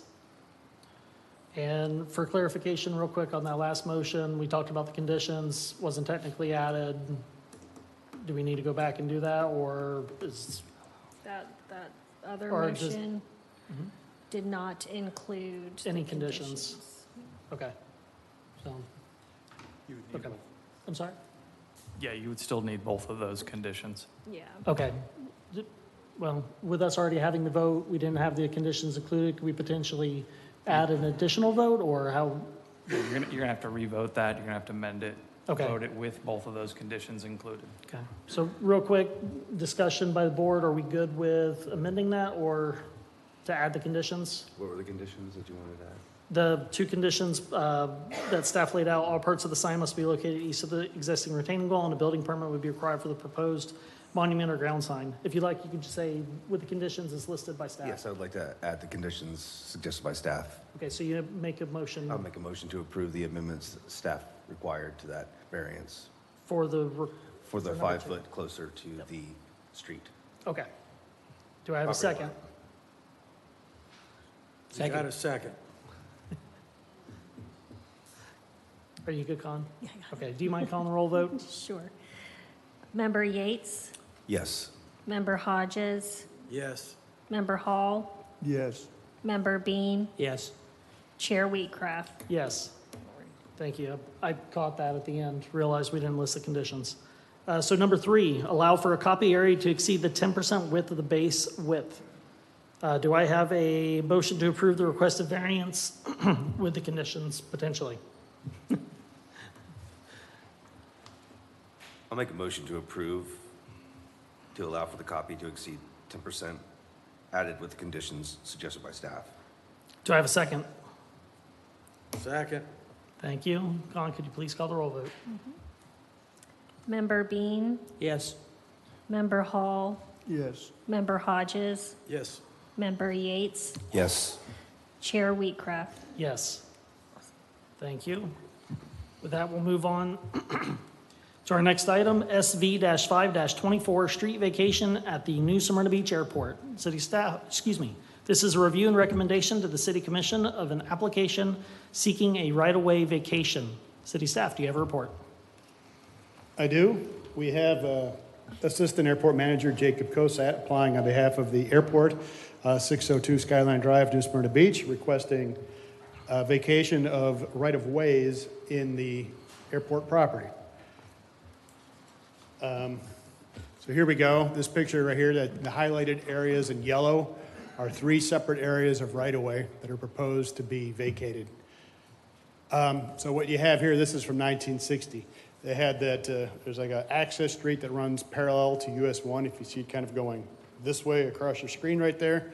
And there were a bunch of platted lots along US 1 back in 1960. Later on, they redid this. They didn't include a lot of the sections south and a little bit north of this and kind of reconfigured it. So what we have kind of remaining now, and this is kind of an aerial that shows you where we're actually looking at here, the highlighted area is also the areas that's bolded. So you have the platted 80-foot access street, you have the little kind of check mark looking section that goes to Arrow Circle, You have, kind of looks like a horseshoe on the right side there, which kind of is near Lost Lagoon. It's just on the north side of it. Then you have this little rectangle piece to the north. So these three pieces are what would be proposed to be kind of just taken out of this, off the property altogether. And the other areas, Arrow Circle, Skyline Drive would all remain. The property is zoned I-3 Industrial Park District. This would allow the development and redevelopment of the property. Basically, we're trying to avoid building on platted right-of-ways, which is not permitted, and in the past has happened. There was a building that was in this vicinity, 2015, that was taken down. I think it was due to poor condition. And there's no, engineering has no need for the right-of-way is in there, but there are other items in there which our utilities people have looked at, which they had some issues with. So this area right here is kind of, again, it's going to be what they want to do, put a new building here in the future. But there are some easements that are required from NSB Utilities. There's a 14-inch force main and a 12-inch water main, which runs parallel to US 1. So we've done the surveying. It's all been located, and the easements will be granted from the airport property to New Smyrna Beach Utilities so they can maintain and access their utilities in the district. There are a couple of requirements for in the land development regulations for street vacations. We have to review it, and it's consistent with the comp plan and LDR.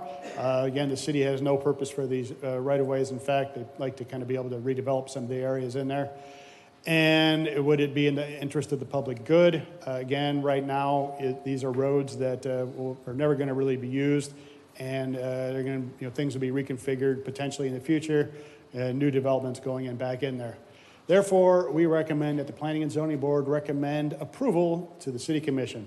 They will have 3 hearings on this. One is a resolution and 2 voting for an ordinance.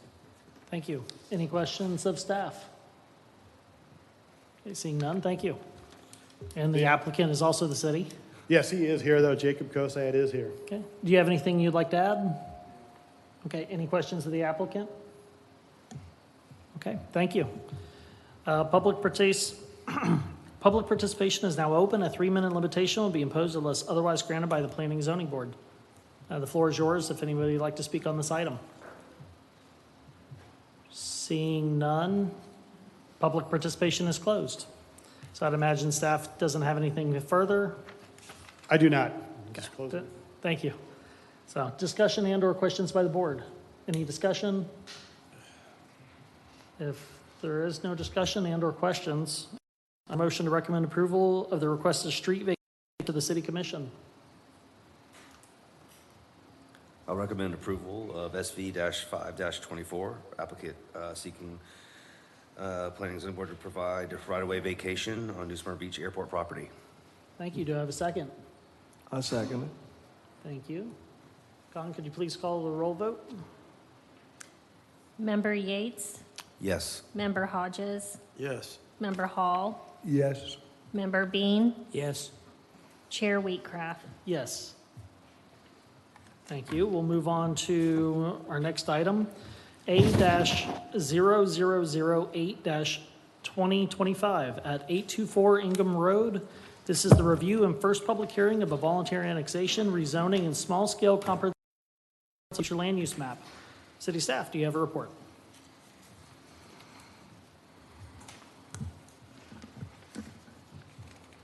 Yes, Mr. Chair.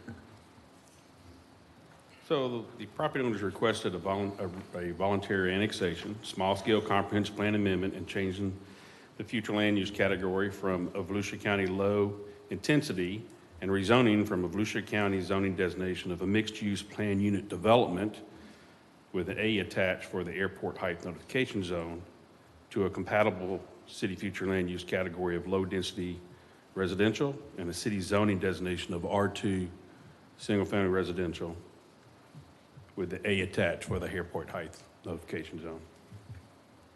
So the site contains approximately 12.88 plus or minus acres, and it's located on the west side of Ingham Road, south of Mission Drive.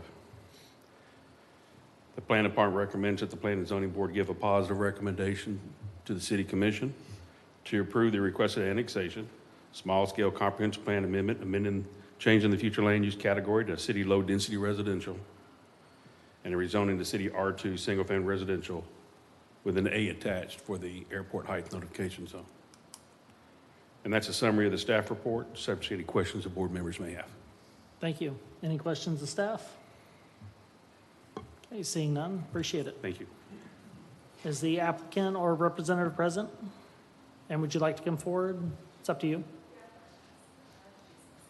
Okay, if you don't mind introducing yourself and your address. Good evening. My name is Sydney Kendrick. My address is 10192 Downing Road, Orlando, Florida. I'm representing D.R. Horton. If you have any questions. I actually do now, but that's just because you happen to mention D.R. Horton. It's So, here as public record. Who's the applicant? of course. So what is the intended use for this particular property? Single-family residential homes.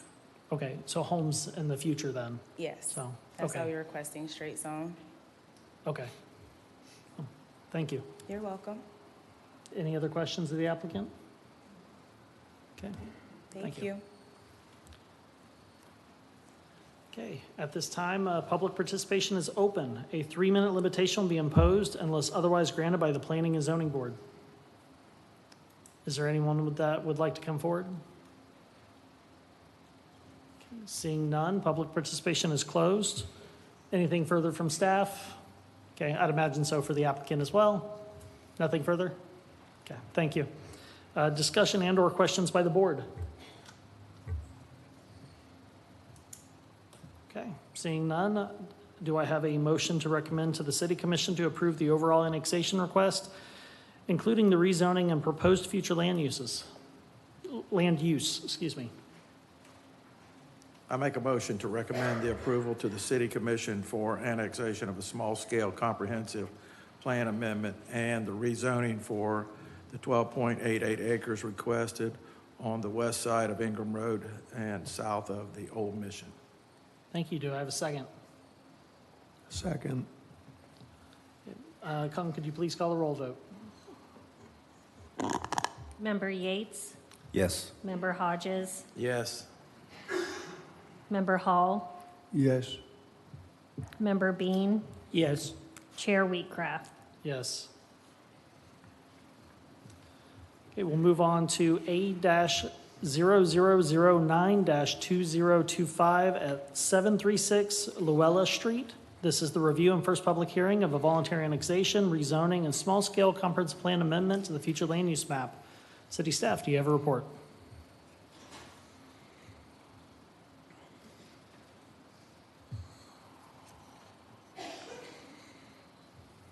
All right. Yes, Mr. Chair.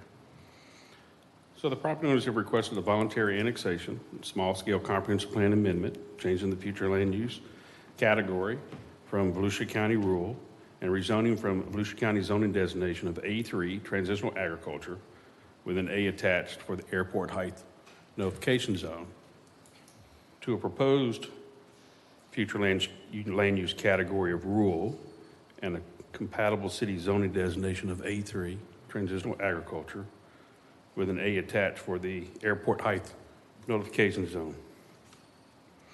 So the site contains approximately 2.66 plus or minus acres. It's located on the north side of Luella Street between Alberta Street and Pioneer Trail.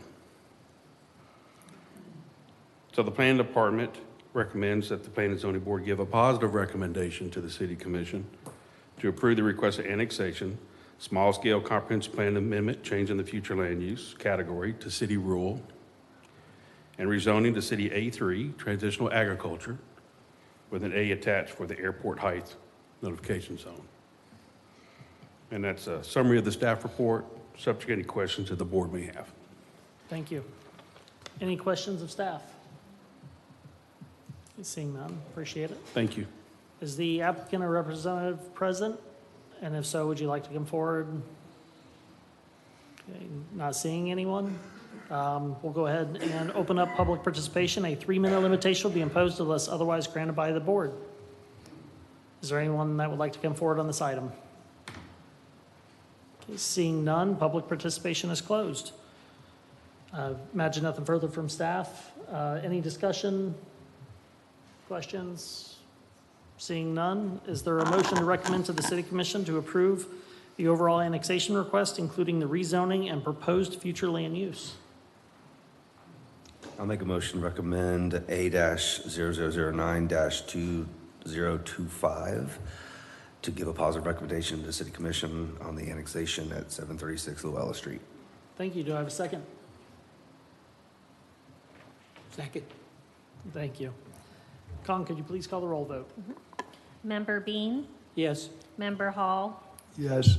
Member Hodges? Yes. Member Yates? Yes. Chair Wheatcraft? Yes.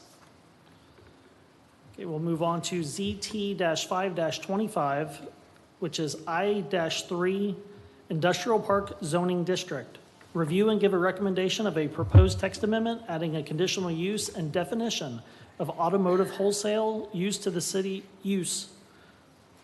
Automotive wholesale used to city's land development regulations. City staff, do you have a report? Yes, sir, Mr. Chair. So the applicant has provided some background on their business. Their company is Higginbotham Management Company, and they're trying to acquire a Florida's dealer's license for their new LLC, which is Higginbotham Autos. In order to get a Florida dealer's license, it's required for them to wholesale used cars out of their existing building. They need to ask for a zoning in this industrial park to expand their permission to do so. Also, this will be primarily an indoor wholesale operation, and it won't be open to the public. The building itself is already equipped for this type of operation, and they're willing to comply to whatever else the city may want. They do not intend for this to run like a used car lot, and actually prefer it to be a very low-key type of operation. So the applicant has provided a floor plan for their location, which includes office space, a conference room, and storage areas for the cars to be stored. The applicant has provided photos of their building. This slide provides photos of all four sides of their building. This slide also shows interior space with the office and the vehicle storage area. So this request is to amend the land development regulations, would not just allow for wholesale vehicles at their location, which is 1521 Airway Circle, but also would allow on other properties that are located in the I-3 zoning district outside of the city airport. So as you can see on this map, all of the I-3 zone properties are located in and around the city airport.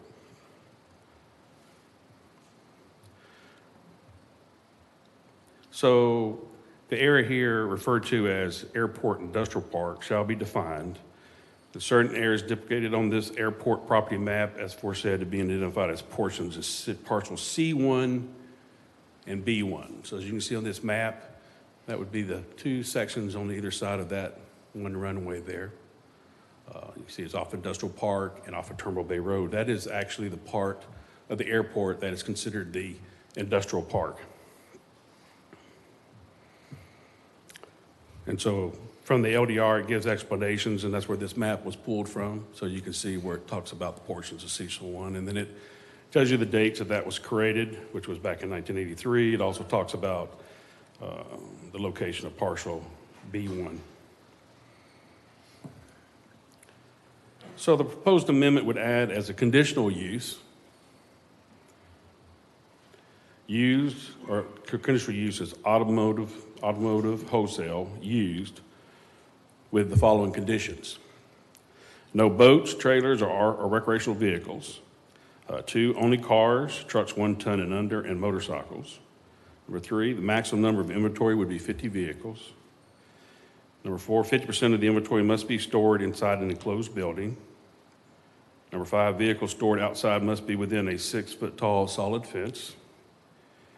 Number 6, a site plan shall be submitted per Article 11 of the city's land development regulation to the planning department for review. Number 7, it must meet landscaping, stormwater retention, utility, and parking as required in the city's land development regulations.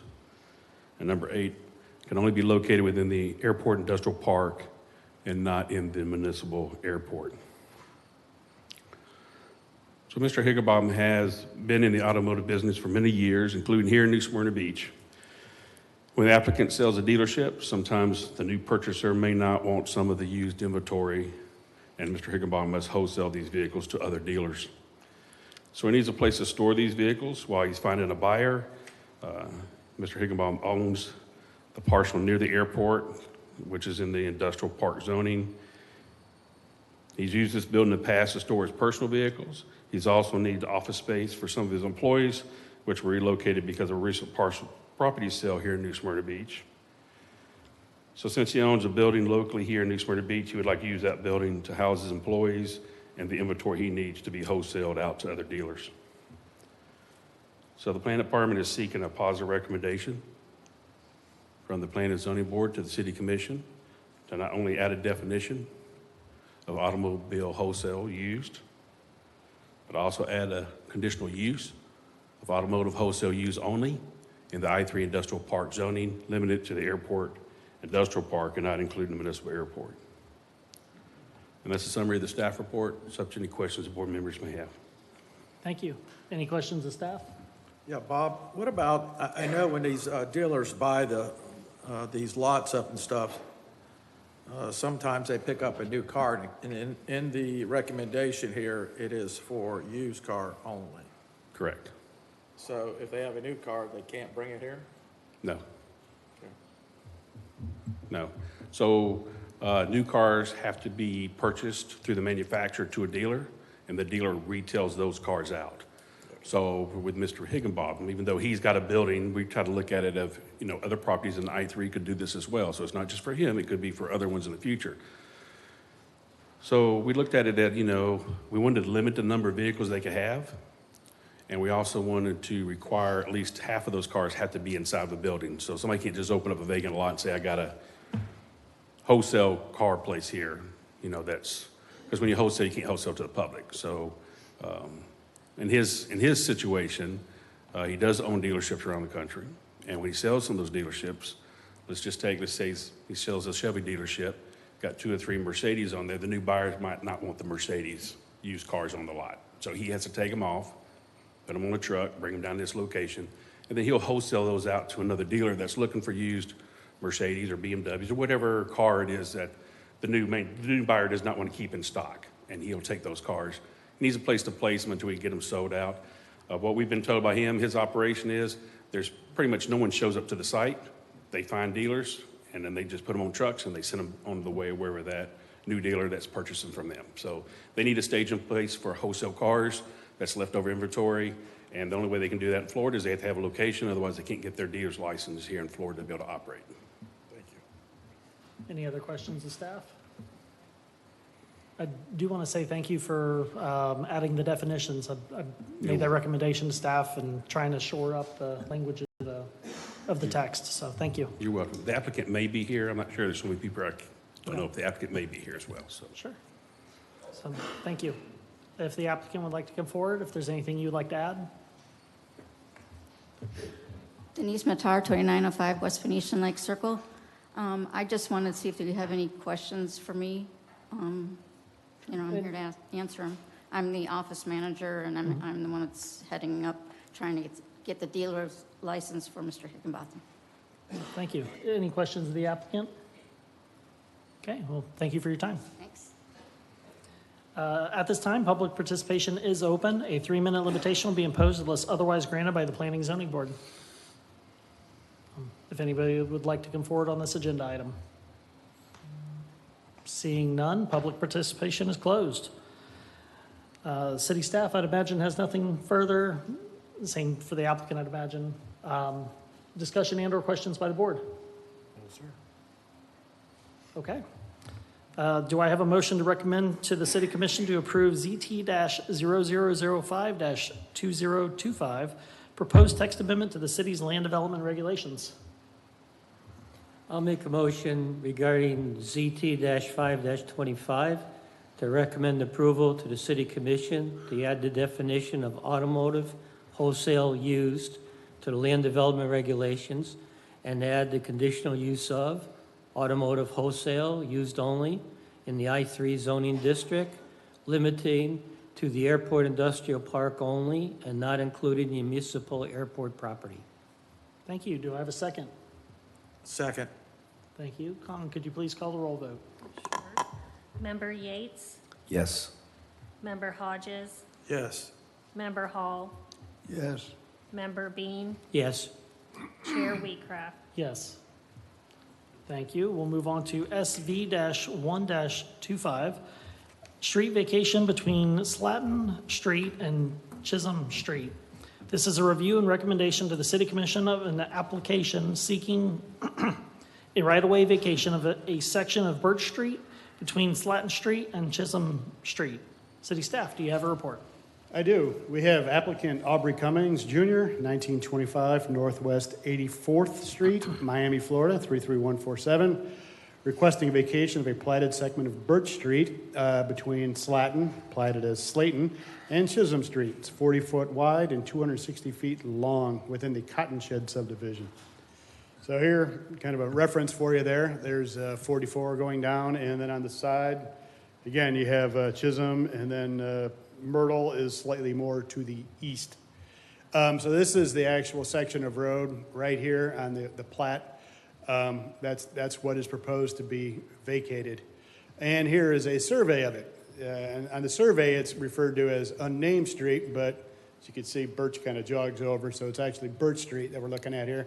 And as you can see on the right side of your picture there, there's a driveway and a house that is sitting in the right-of-way.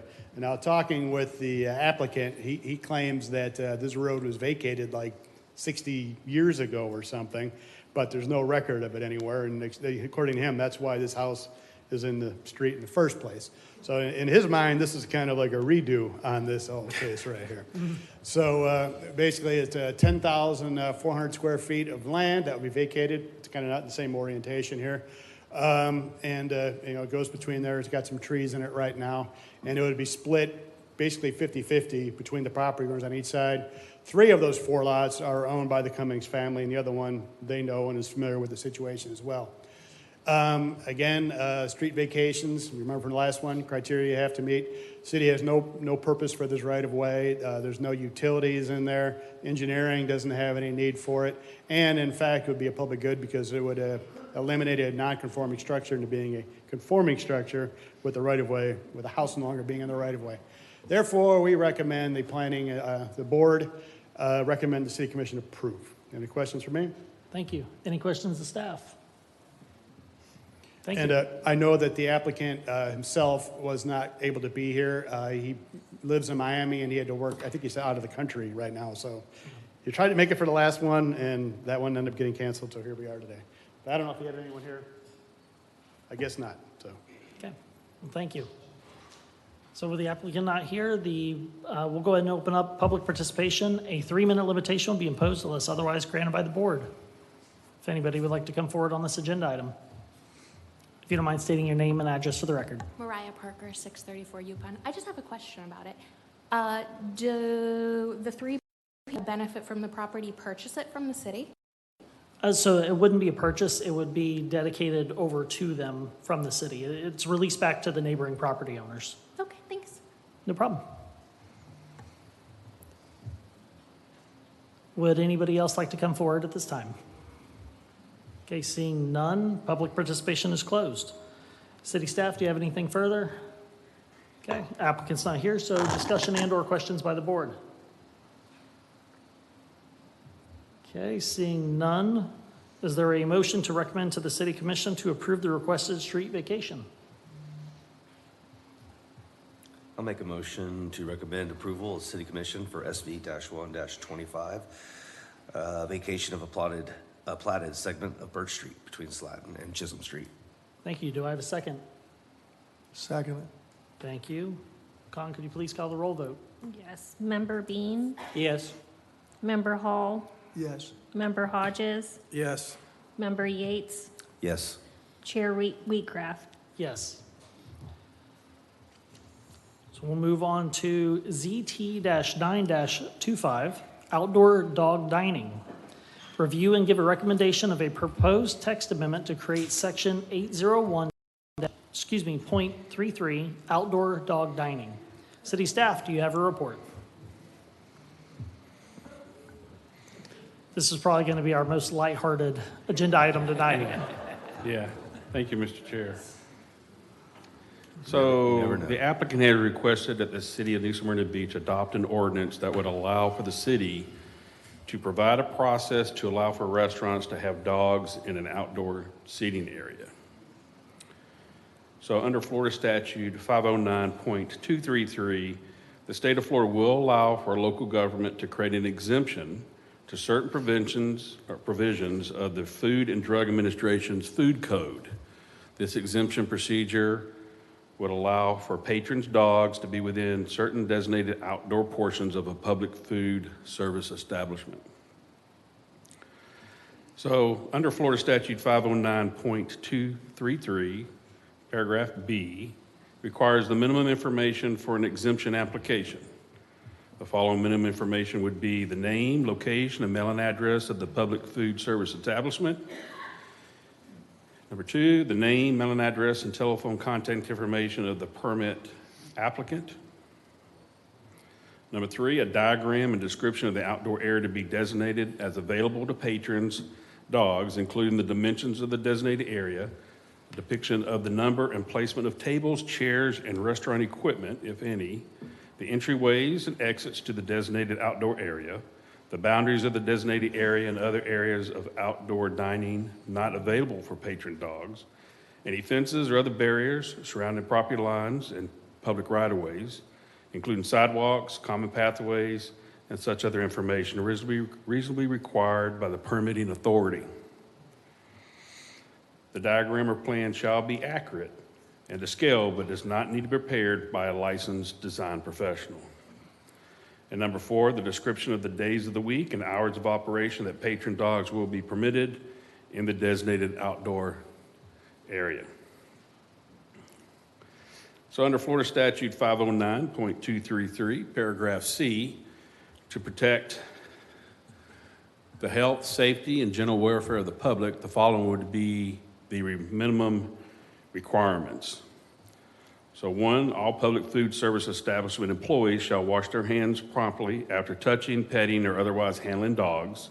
Employees shall be prohibited from touching, petting, or otherwise handling dogs while serving food or beverages or handling tableware or before entering in other parts of the public food service establishment. Number 2, patrons are in designated outdoor areas shall be advised that they should wash their hands before eating, and waterless hand sanitizer shall be provided at all tables in the designated outdoor area.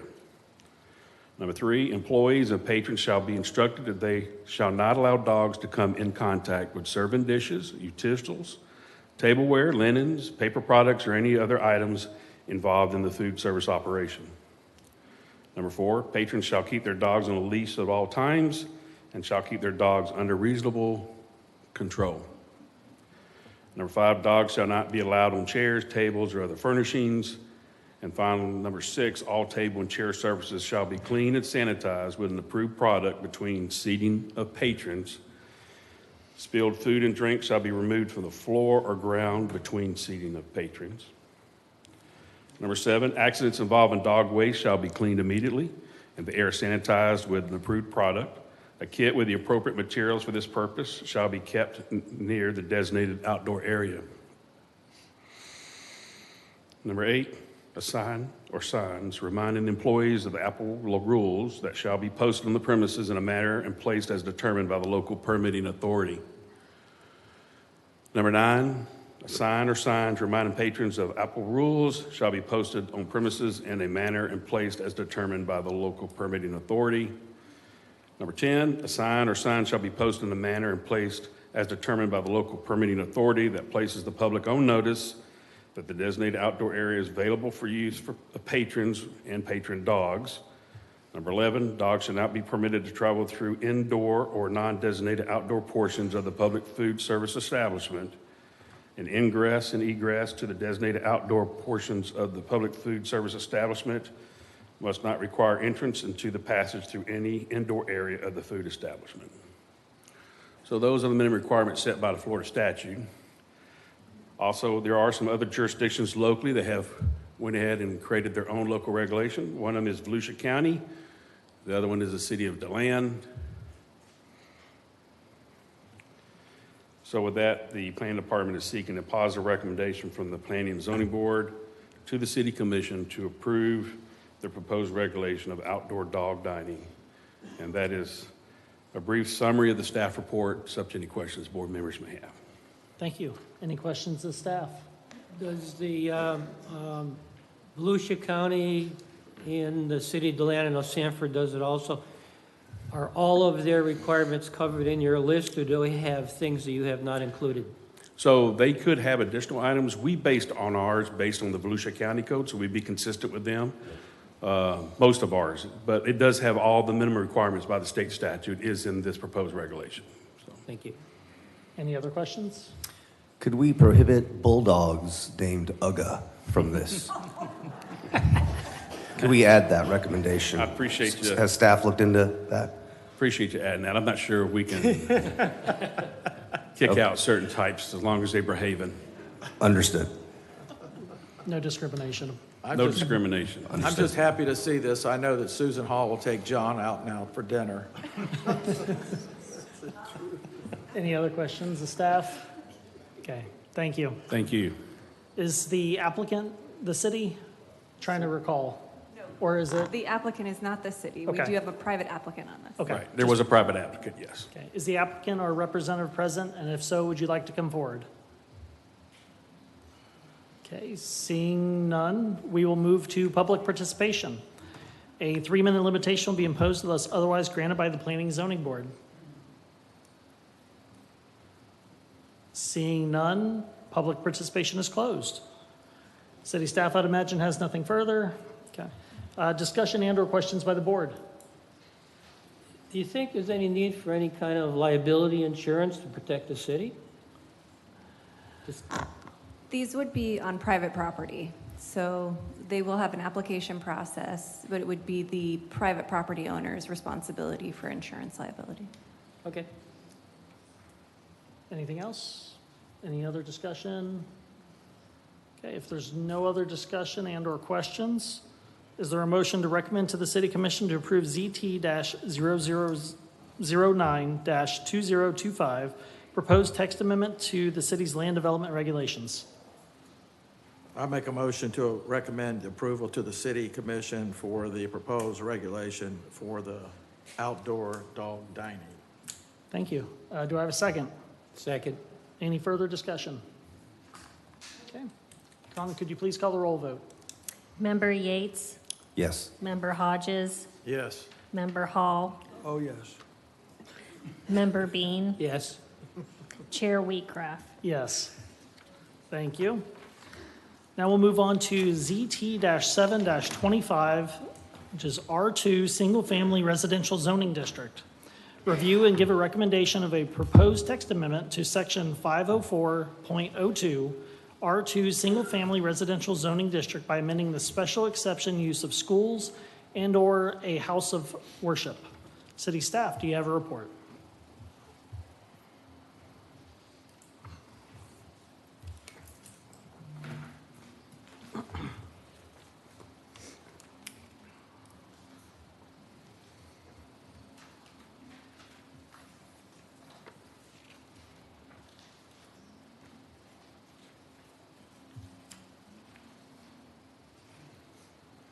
That seemed to be the relief picture for tonight.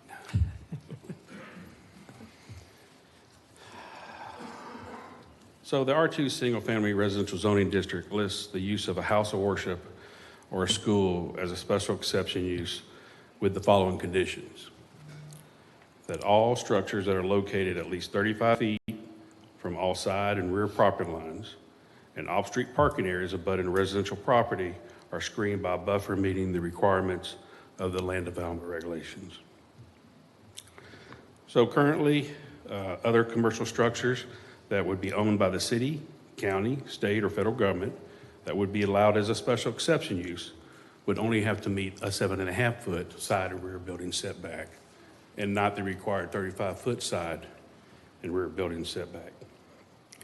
By reducing the requirement of an existing house of worship or an existing school to have setbacks of new structures or additions to be reduced to 10 feet or no closer than any existing structures could be considered a reasonable building setback from a residential property line. So under B2 and B3, which is our main commercial zoning districts, which have more intense uses, they only require a 10-foot side and rear building setback, but those districts do require a 25-foot landscape buffer against the residential zoned properties. So what's the proposed language change in the R2 zoning district? Well, the proposed amendment would add for existing schools or an existing house of worship, additions, improvements, or additional buildings may be reduced to a minimum of 10-foot side and rear building setbacks, or no closer than any existing structures on the property. New additions, new buildings, and off-street parking areas abutting residential property would have to be screened by a 7-foot landscape buffer or a 6-foot tall solid perimeter fence that meets the requirements of the land development regulation. So the planning department researched the number of properties that were owned by the city or the county or the state or the federal government, and we found a total of 36 properties. 22 of those properties are owned by the city. 9 of those were either stormwater ponds or canals. 11 of them are vacant, and 1 was a parking lot, and 1 is a sewer lift station. The New Smyrna Beach Utilities owns 3 properties. 1 was vacant, 1 contained a sewer lift station, and 1 contained electrical substation. Volusia County owned 4 properties. 2 were actually roads. 1 was a property that was vacant, and 1 property actually contains a commercial structure that stores the mosquito control pesticide. And the Volusia County School Board actually owns 6 properties. Those properties contained an athletic area at the Coronado Elementary School. The other properties contained was the Reed Patilla Elementary School and the Chisholm Elementary School. And then the Florida Department of Transportation owned 1 vacant property, but we could not find any federal-owned properties in the city.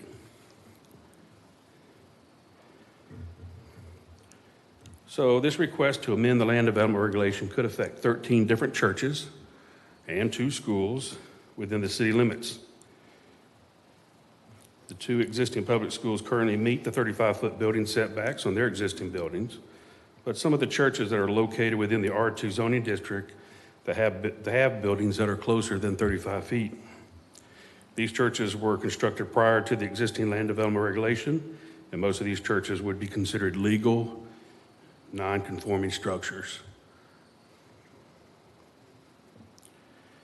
So we try to create a map to show where churches and schools are located in the city in the R2 zoning district.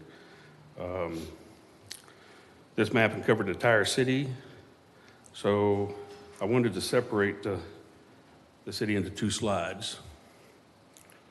This slide represents the north part of the city, and this slide would be the south side of the city.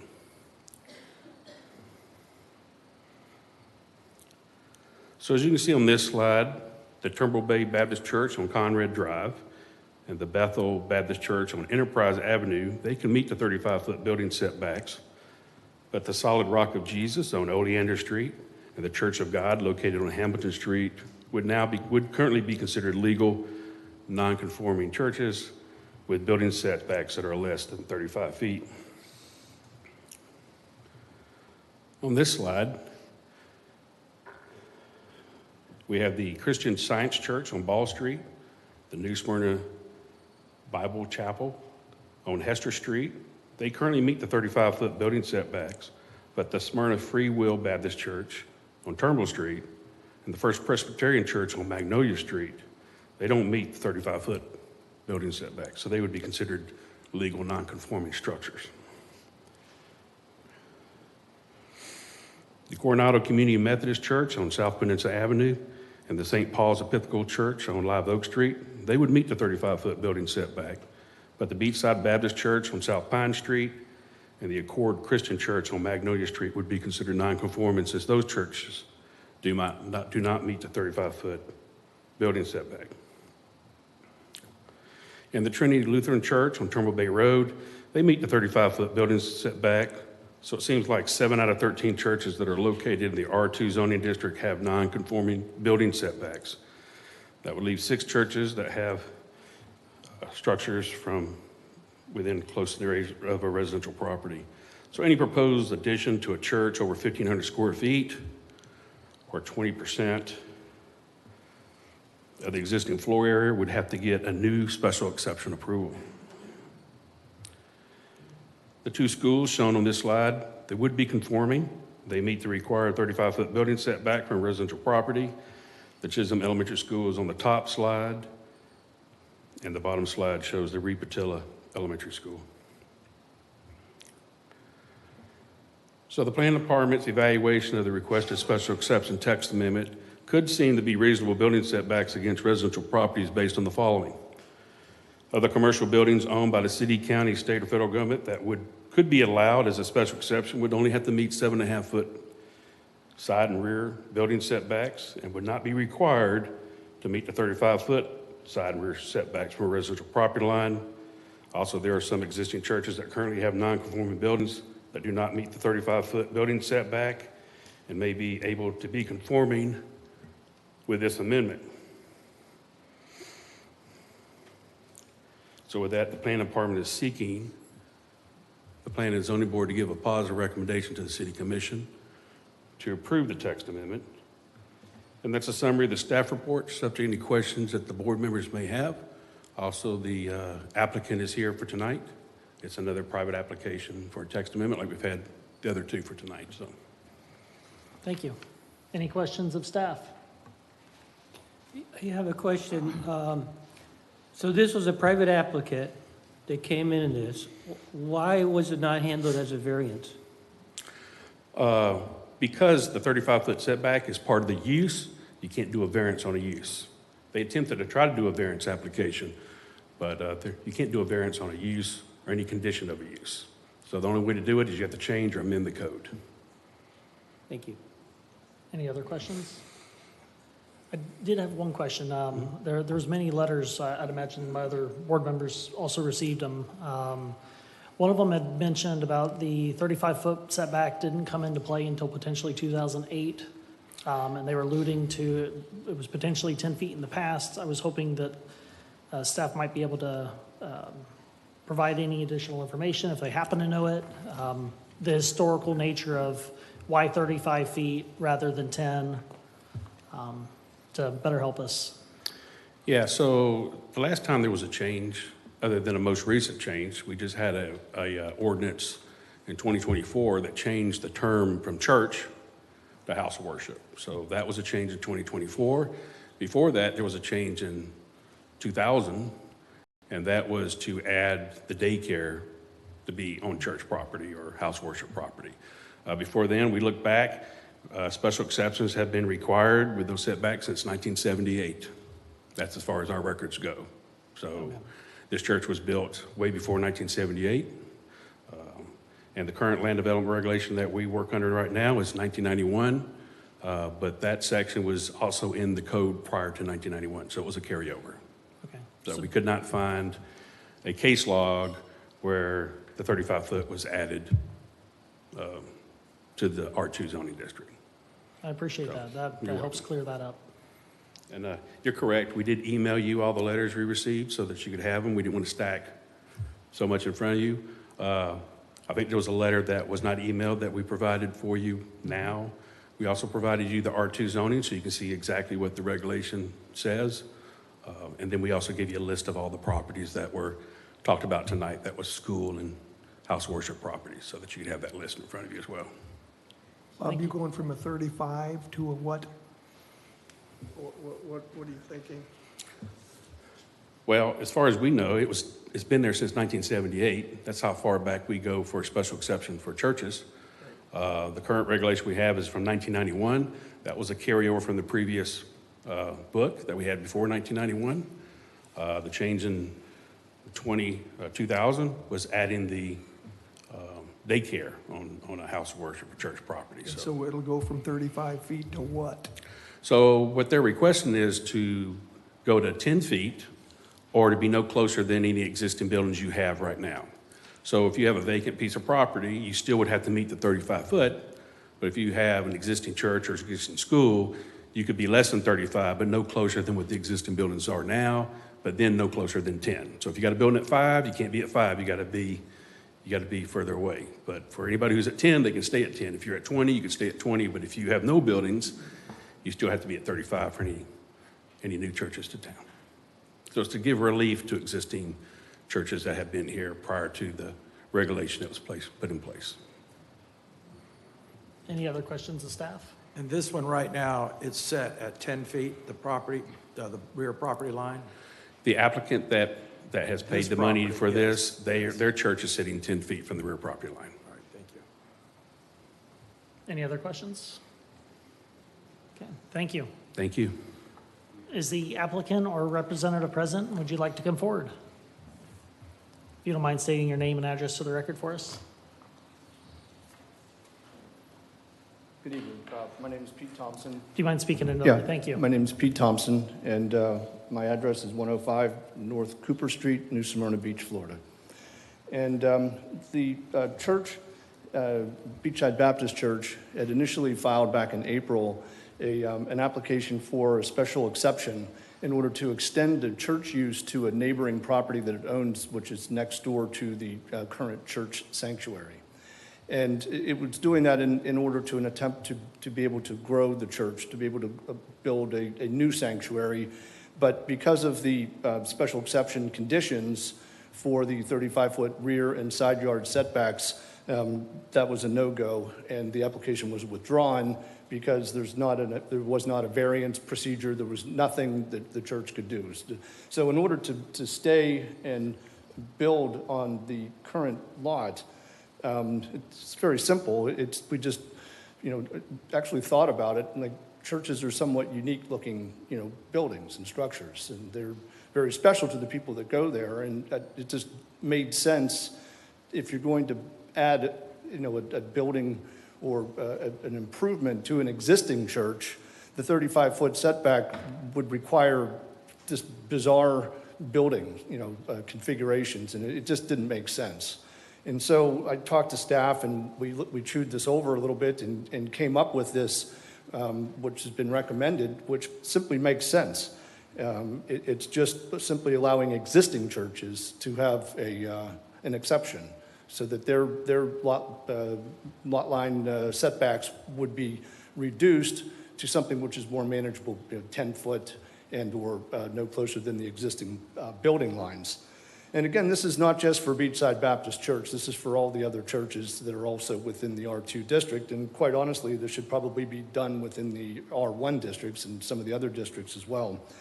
There's been a lot of false narratives that have been presented to your board by way of objections, saying that there's going to be a 5-day-a-week school with drop-off and pick-up and things like this. That's not a plan. That's not something that the church is going to do. They looked at doing something like that several years ago, but it was not feasible. They're just simply not going to do that. There are also some objections based on the size of the sanctuary. 1,200 people, different things like that, and where are they going to park, and what about water runoff? All of these things, I'm asking this board tonight not to consider these. Those issues are superfluous. They're not relevant to tonight's proceeding. Tonight's proceeding is limited. It's a very simple text amendment that simply reduces the side and rear yard setbacks. And I think that's really the only issue that you should be focused on when you make your decision tonight. If Beachside Baptist Church or any other church decides that they want to go ahead and build, they're going to have to get building permits, and they're going to have parking, and they're going to have to deal with water runoff. Those are all issues down the road. Tonight you're going to hear a lot of people get up and talk about parking and noise and all these other things, but quite honestly, this church has been in that community since 1957 is when it was built. So pretty much everybody that lives in the neighborhood moved to the neighborhood where the church is located. It just so happens that the church is a little more popular than it may have been, 10 years ago or even 5 years ago for that matter. But again, there should be a reasonable pathway for growth. And I think that what's been recommended by the staff is a reasonable pathway. And we ask you to then adopt their recommendation. And if you have any questions. Has there been any plans submitted to the property for what they're looking to do in order for the text amendment to be required? There was a plan with the application for the special use extension. There was just a very simple schematic drawing of a proposed church that would be, take up that entire vacant lot, which is On the north side of the building? on the south side of the building. On the south side of the building. Yeah, on the south side of the building. It was just a rendering, really. It's not a plan. The church is not at a point of making that type of a plan in detail. It's just assuming the need for more space When for a you- larger building on that property, is I'm assuming. When you put it on paper, you can't meet the 35-foot setbacks. No, I understand. So it became quite obvious, working with staff, that was a non-starter. So it became, well, let's work around that. How can we come up with a reasonable workaround? And I think, again, due to the special characteristics of churches and the unique architecture, it made for a reasonable recommendation. Thank you. Any other questions? Is the size of the church today, the buildings that you have there, are the same as it was in 1957? I wasn't here in 1957, I'm sorry. You got any old pictures? I think some other people could address that question. I just don't. wondered if it started with a small sanctuary and then building after building was put back. I don't think it's been added on to, but I don't know. I So know there's no new construction? There's an existing part of the building that's not the sanctuary. Yes, Okay? that's right. And that sits back off of Pine Street. Was that there in 57? I believe that's been there since 1950. If You'd we have we to can't come- have comments from the audience at this time. We'll be able Thank to you. address those questions. There's people a lot smarter than me that know those. I just don't know enough about the history of the property. Please come forward if you'd like to answer the questions. Brett. So it's been there for a while, and the church has configured, the size of it has been there since that time, so. If I can add something for the benefit of, for this particular agenda item, I understand we're asking about the conceptuals and the different information very pertinent to his property or this particular property. However, the zoning text amendment covers all churches, all schools within the zoning district. So we can't look at it specifically as just this property. We have to look at it from all properties within the R2 zoning district. So just a reminder, unless staff sees it any different way. Okay. Thank you for that comment, and I just want to urge you to please make this decision based upon this very reasonable request, as opposed to looking at parking and all the other issues that may come up, because those will have to be addressed if there's going to be a building built. That all has to be addressed, but that doesn't have to be addressed tonight. I do understand what you're saying. Thank The you. site plan process is a later on down the road. correct. Stormwater, parking, you name it, it all has to be addressed, and the project will not get approved unless those things are actually addressed beforehand. And they will be addressed. If there's ever anything like that, they will be addressed. They'll have to be. Thank you. Any other questions? Okay. No, I appreciate understanding, I've been a developer and contractor, that you don't want to go out and spend $100,000 on a set of plans until you get the problem resolved so you can move forward to part two of the conversation. Exactly. So, yes, thank you. Well, thank you for your time. Thank you. Okay, at this time, we will open it up to public participation. A 3-minute limitation will be imposed unless otherwise granted by the Planning and Zoning Board. I do understand a lot of folks are here tonight to speak on this agenda item. What I would recommend for everyone's time is if you hear somebody else speaking about one particular point of the issue, to hopefully maybe not repeat that over and over and over again. However, it is your time. You have 3 minutes, just considering everybody else's time. So if you'd like to start, name and address for the record. My name is Gina Alaka-Furlan, and I live at 628 South Pine Street with my husband, John. We live directly across from the parking lot north entrance to the organization in question. I would like to point out that Mr. Thompson just said something pretty profound, that it's a special place. We live in a special place. The Central Beach is a special place. I have a conceptual plan here that was submitted to the planning department and we got a hold of, and what it essentially adds to the existing property is a 9,000 square foot piece of property that would house over 800 people. We, as you know, live in an R2 low-density district. Mr. Thompson also alluded that people would be talking about parking. Currently, the organization can park about 70% of the people that attend every weekend for currently 2 services, and they're looking to do another one.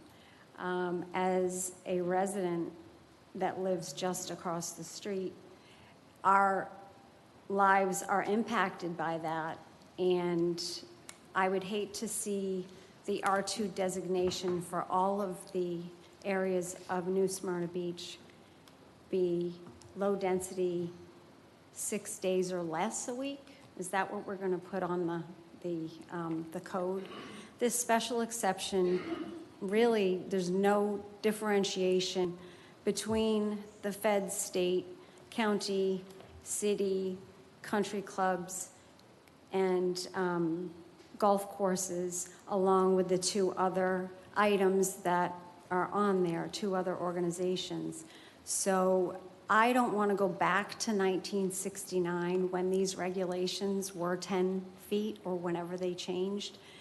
If the regulations are changed to be 10 feet, the organization in question will be able to have pretty much the same rights building as a residential homeowner, because they are planning on conjoining the land between 629 and 645. And on the south side of the building, the proposed building on this plan, there's a 15-foot setback. Well, as a homeowner, I have to have a 7.5-foot setback on either side.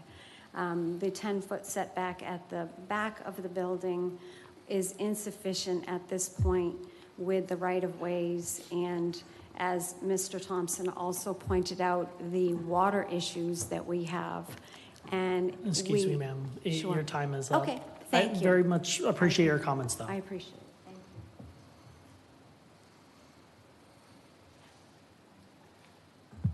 All right, so I'm John Ferlin, Gina's husband. Same place, 628 South Pine Street. I'm here to voice my strong opposition to this plan, the text amendment. I think if it's passed, it'll be a dangerous precedent. Zoning code is clear and intentional. It says the R2 district is single-family residential district for low population densities. Alterations and restrictions made between 2006 and 2008 to the comprehensive plan future land use language for Central Beach were intentional to restrict non-residential uses in order to stabilize the neighborhood, relieve traffic congestion, and address encroachment. If you take a literal semantic interpretation of LDR 50401B, it says provisions exist for additional regulations and uses, but there is no provision seeking reductions or reduction of exceptions. This proposal will allow non-residential entities to encroach in R2 zones. The existing clause provides no date of construction. The reduced setbacks to a minimum of 10 foot or no closer than the existing structure on the property conflicts with a non-residential growth intent, permits direct attachment to existing buildings, and are inconsistent with other R-zone exceptions. The buffer change seems designed to completely bypass 604.04, and the result is aligned with the applicant's whim to overturn 20 years of zoning policy regulations to their primary benefit. They want to build a 9,000 square foot building, as we pointed out. That is 6 times the size of my house, 10 times the size of any other house in the neighborhood. The Brannan Center, for comparison, is an 8,000 square foot facility.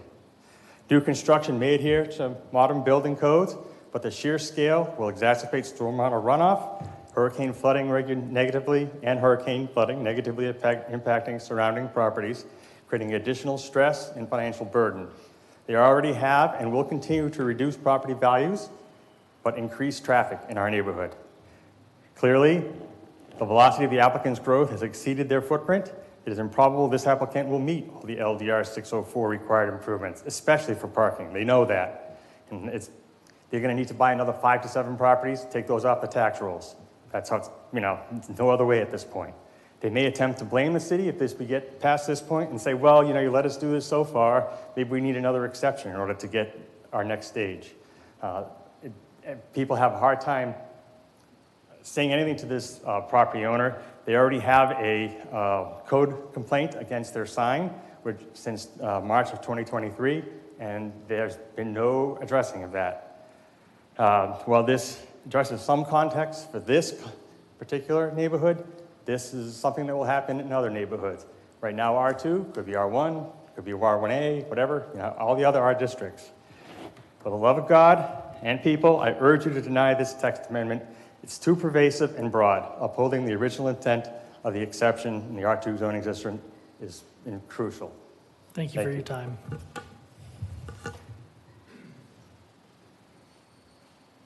Hi, everyone. I'm Jessica Minhas.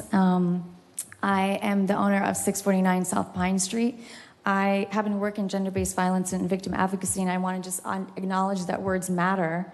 I think that the applicant who just came to speak, his attempt to gaslight, dismiss, and diminish the residents' needs and valid concerns should be noted.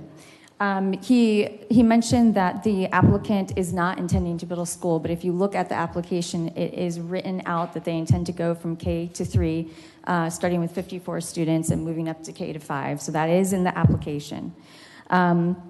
My grandfather was a World War II veteran who later worked for APHIS for more than 35 years, and of all the places they could have moved in the world, they decided to move to South Cooper Street and South Pine Street, and that is where I grew up. The applicant, in regards to the school, the applicant is asking the city to treat one unverified claim that the school may have briefly operated in a corner of the existing building 2 decades ago as if it were proof for continuous educational use. Was it even an actual school, which the statute requires, rather than a daycare or a home school, which don't qualify? We have no idea because their claim has no public record, no Department of Education registration, no certificate of occupancy, no fire marshal inspections, yet it is being leveraged as the foundation for the citywide text amendment that would permanently reduce protections in every R2 neighborhood. This is not continuity, it is misrepresentation.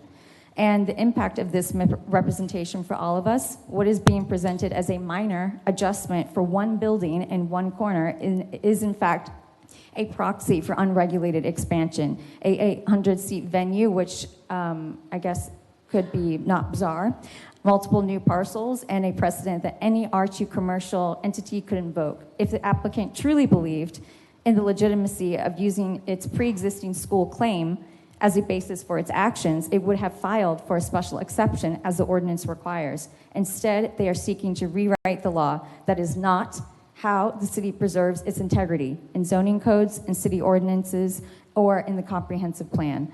This is how you open up the door to unchecked institutional sprawl in residential neighborhoods. I object to the proposed text amendment change, and I am asking you, the Planning and Zoning Board, to reject this proposed text amendment change. Thank you. Thank you.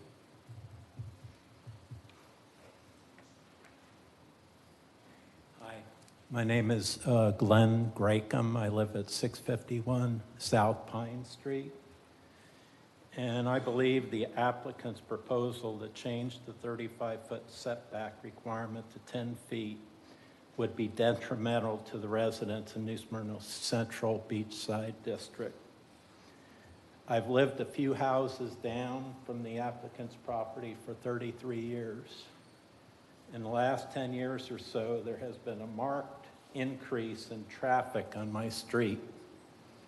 And I could attribute that mainly to the popularity of the Flagler Avenue district and the fact that South Pine Street is one of the few through streets on Beachside. It goes all the way from Flagler to 2nd Avenue.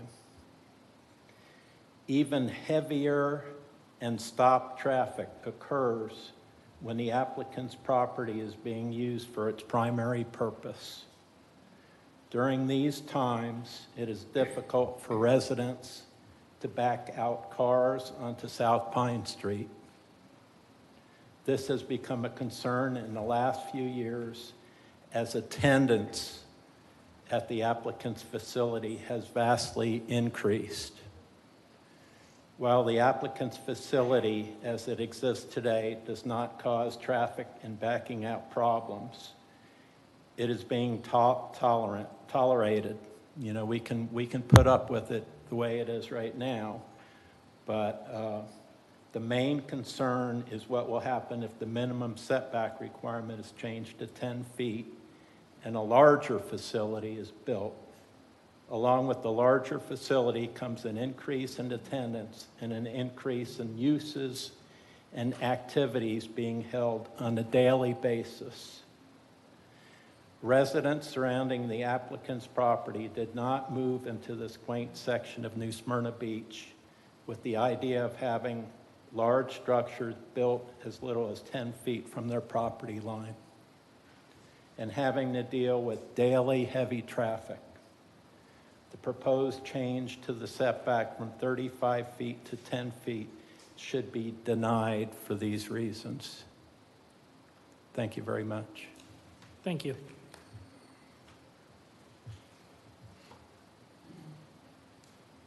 Hello, hello, and good evening. My name is Samuel Leonard. I live at 627 Yupon Ave. I'm strongly opposed to the text amendment proposed by the applicant and the property owner at 629 South Pine. It is rather obvious that their proposal is accompanied by an intention to expand their existing facilities in order to accommodate a significant increase in their number of weekly parishioners. I believe this would be highly detrimental to the already burdensome traffic and parking congestion caused by the large number of people who regularly attend their weekly events. South Pine Street is rendered virtually impassable as guests attempt to leave their building every week as it currently stands. This problem would extend to the majority of properties that would be affected by this text amendment, as most of them are similarly situated. In addition to this, allowing these facilities to extend construction beyond what would normally be allowed within an area zoned R2 would violate the nature of the neighborhoods that this zoning was intended to preserve. A calm and spacious, low-density area not disturbed by the noise of large populations and large looming industrial structures. I recognize that the text amendment is strictly intended to focus on, well, the setback, but I believe that it is not wise to ignore the slippery slope that this would lead to, which is the obvious intention on expansion. Thank you. Thank you.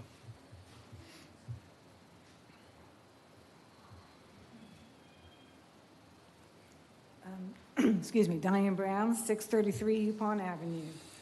I respectfully ask the board to not recommend approval. The review process ordinance requires a written report confirming the amendment change is consistent with the comprehensive plan and LDR. Apparently that has not been done. In my layperson's reading of the CP and LDR, this text change is blatantly contrary to the intention of an R2 zone.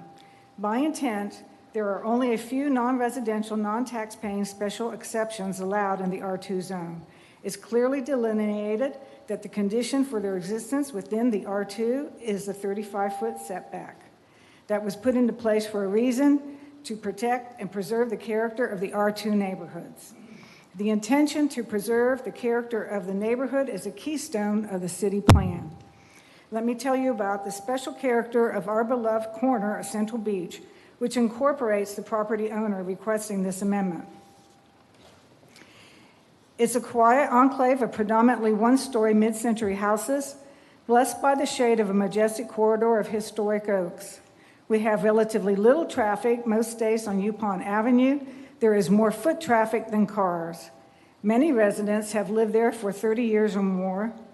For many newer residents, it was their dream to move to our neighborhood, where in a few minutes walk you can be at the beach, the river, Flagler, or Publix. It's a sanctuary where we can enjoy a peaceful island lifestyle buffered from the stresses of the world. Conversely, the property owner plans to build a 9,000 square foot auditorium that would span purportedly from Pine Street to Yupon Avenue. The auditorium is planned for the stated purpose of drawing thousands of non-resident visitors to our small neighborhood, where the main access point is already congested by the patronage of 2 popular restaurants. Clearly, this would be a nightmare of traffic, parking problems, and disruption to our otherwise peaceful neighborhood. There would be no benefit to the residents, but rather a significant negative impact. When they presented their plan to P&Z in 2023, they were told a 35-foot setback would be a, quote, tight squeeze, and they would need to apply for a variance. It's obvious to me this text amendment is a way to avoid the rigorous variance process. And with no explanation as to why it is needed or beneficial to the community, it seems to me to be for the sole benefit of this non-residential, non-tax-paying property owner. If passed, it would be a very dangerous precedent. Thank you. Thank you.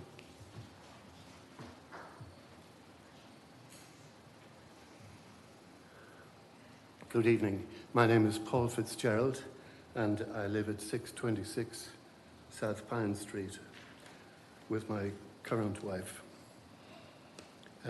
Possibly to everyone's relief, I'm going to confine my remarks to making only one point. I would preface this by saying that I've conveyed the following views personally to Pastor Khalil when he visited us recently. I'd also add that as far as we're concerned, the church has generally been a good neighbour. In terms of the motion before the board tonight, which is clearly step one in a much larger project, one party, the applicant, has everything to gain, and the other party, the residents of the immediate area, will lose in many ways. The residents, who are taxpayers and voters, already experience significant disruption on Sundays, and with expansion, this would also likely to occur in future on other days. The applicant, exempt from taxes, would greatly expand their existing operations, but at the expense of the residents. This decision is easy. It is clearly unfair and one-sided, and I would strongly urge you board members to vote no. Thank you for your time. Thank you. Good evening. I am Donna Kine-Cannon. I am a neighbor of the 629 Pine Street property. I am here tonight to express my strong opposition of the proposed text amendment. This amendment will allow a non-residential new development with a capacity of up to 800 participants in a 9,000 square foot facility that has already been established. Adjacent to this existing 200-plus person facility, right in the middle of a small residential neighborhood.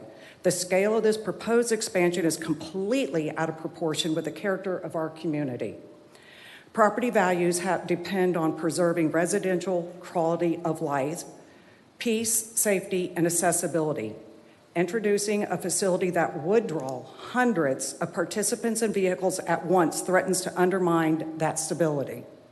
Families looking to buy in the neighborhood will think twice when they see overcrowded streets, congestion, and overflow parking spilling onto residential blocks. Less demand for homes directly translates to lower property values. By the way, I did not mention I am born and raised here in New Smyrna Beach and a 40-year real estate broker. Our neighborhood is already strained by traffic from 2nd Avenue, restaurants like the Garlic and Norwoods, along with the bars, boutiques, and dining destinations along Flagler Avenue. This area is already dealing with overcrowding and heavy vehicular traffic. Adding a development that could bring in hundreds more vehicles on a daily basis will only worsen the problem, create unsafe conditions for pedestrians, cyclists, and children. I would strongly suggest reviewing the traffic reports and recorded incidents on Pine, 2nd, 3rd, Goodwin, and Yupon Avenue. to gain a clear understanding of how overflow traffic is bleeding into the neighborhood. There have been numerous documented cut-through accidents, and in one of the worst cases that I witnessed, a driver actually crashed through a home located in the 500 block of South Pine. That home was demolished.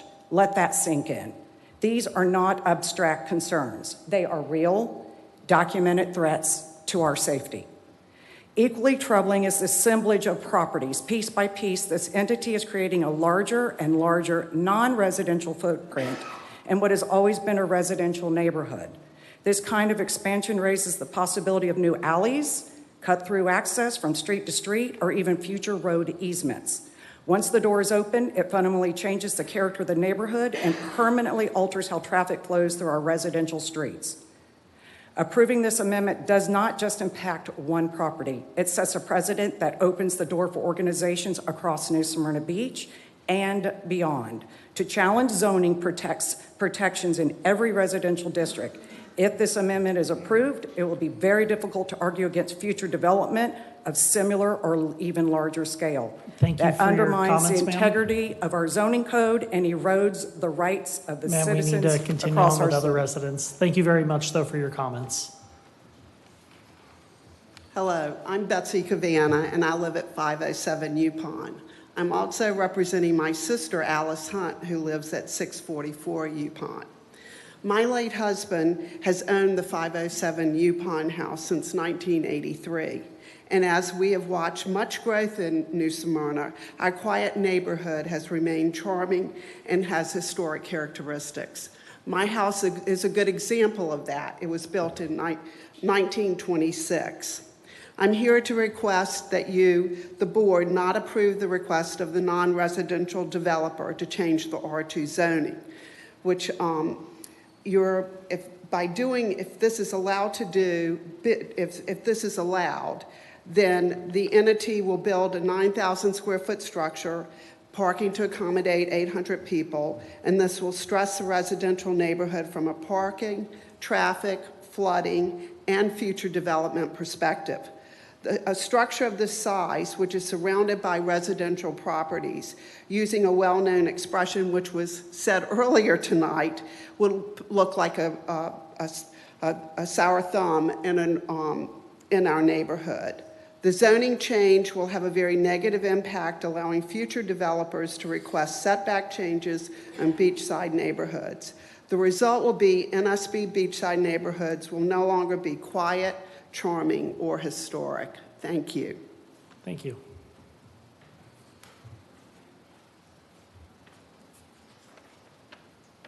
Good evening. My name is Wade Whitaker. I reside on 631 Yupon Avenue. The board is requested to not give a positive recommendation for the proposed text amendment based on the following concerns, which resulted from a review of the review and summary prepared by the planning and zoning staff. There are 4 comments, and interestingly, you guys voiced 2 of my concerns tonight. Number 1, the proposed text amendment is too far-reaching in that property contiguous to all NSB schools and churches and R2 residential zones could be adversely affected. I have not heard any residents from any other property owners, schools, and so forth that are represented here tonight. So if you approve this change, how in the heck are they going to know? That's strange. So they will have not had an opportunity to voice their concerns.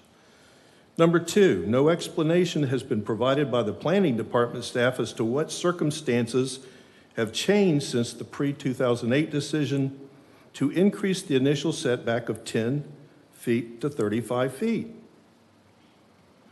Without a clear rationale, there is no basis to undo the earlier deliberate policy decision. Number 3, the staff report findings attempt to justify adopting the text amendment by suggesting it would be consistent with other structures permitted as special exceptions. However, this conclusion is incorrect.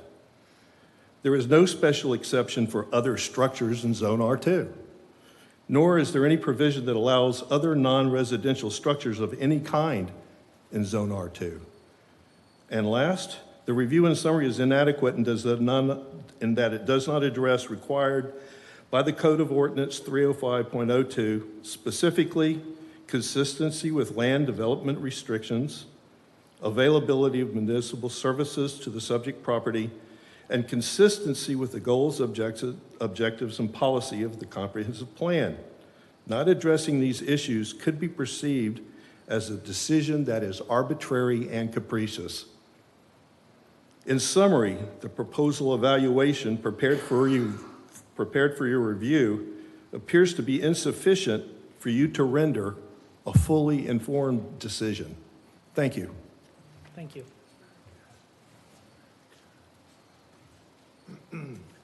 Good evening. My name is Richard Brown. I live at 633 Yupon Avenue. This amendment is inconsistent with our city's code.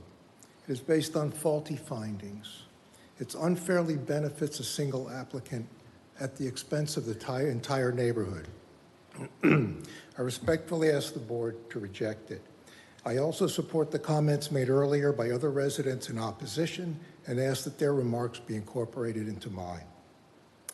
As has been said before, every amendment must be consistent with the city land development regulations and comprehensive plan. This proposal fails that test. The R2 zoning code was written to preserve the character of our neighborhoods. This amendment does the opposite. Many residents here tonight have clearly described the significant and permanent irreversible harm this amendment will cause to our neighborhoods, while it provides no benefit to the neighborhoods or to the R2 zone. The code is supposed to protect the community, not carve out exceptions. On paper, the 35-foot setback for new construction on church and school property would remain in place, but in practice, it would go away. It would never be applied again because all the church properties already have existing property. That effectively erases the 35-foot rule. Error in findings. You heard it said before, there is reference in the report that there are already allowances for closer setbacks in other categories in the special structures, setbacks. There are no commercial structures in the special exceptions section. There are only government facilities, churches and schools with special setback requirements, and child daycare on church property. The setbacks that were referred to by the planning board are those incorporated in the government facility section, not in the church section. There also was a comment that by passing this amendment, those churches that are not complying would go into compliance. You already have a non-conforming, pre-existing element in the zoning code. We don't need to take care of those properties that are not within the 35-foot setback. And we cannot deny, as was said even by the applicant, their applications for a variance to do the things they want to do have already been denied through the normal zoning process. This is an attempt to get their change by a runaround. We appreciate your comments. Okay. Thank you. Thank you, sir.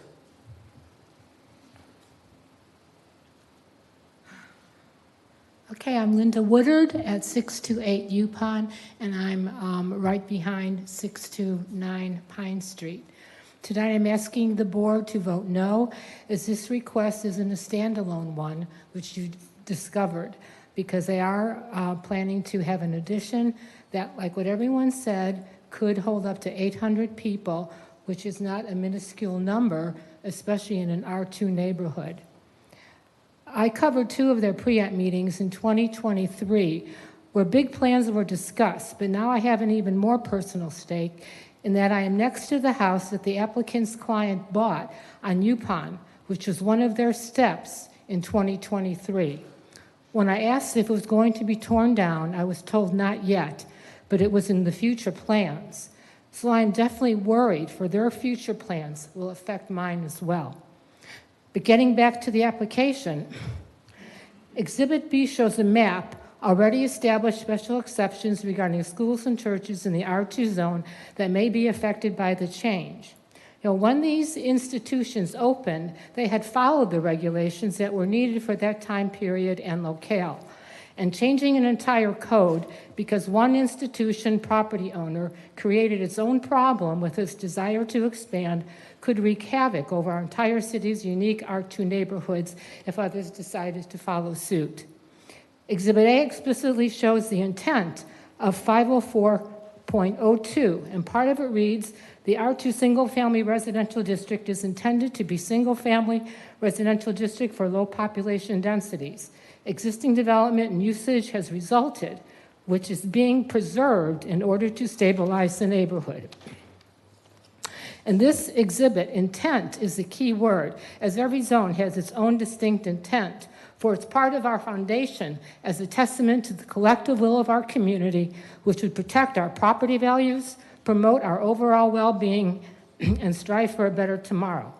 And I was taken aback when I read it, for it has already been slowly eroded even before you vote. Regarding the first sentence, since 629 Pine is considered an assembly commercial building, which is different from government exceptions, our permanent density will remain low, but the temporary increase due to the assembly is growing. It will be permanent and will never stop. Regarding the second sentence, the existing development and usage we are now experiencing from 629 has not preserved what was, nor what has kept our neighborhood stable, for there has been a huge increase in people and vehicles, along with noise concerns, where there have been 3 complaints to the police, and light pollution, especially when events are being held. And I had given photos of my house and what light comes into it when this happens. I lived here since 1998, and the flooding really began when the parking lot was paved. Excuse me, ma'am. Your time is up. Okay, thank But you. thank you very much for your comments.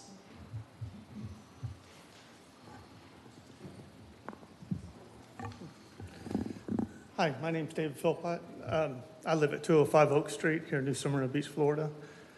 I'm a member of Beachside Baptist Church. I'm also an officer, so I speak with some authority on this matter. This is just one step in many steps in this process. And I ask you to consider this, just that, like our attorney said today. We're doing this because there's a need. There's a lot of misinformation that's out there right now on what our future expansions are, how we're going to do it. And then we just want to fulfill the need of the community that's in this area. It was mentioned today, taxpayers, we don't pay taxes, but all our members are locals. They live in the area, they do pay taxes, and this is a need for the city, the community, and that area itself. There will be chances in the future for this board, the citizens, and our church to address any issues with the mitigation of water, which we've improved in that area. We have not hurt, we've actually improved in our recent development.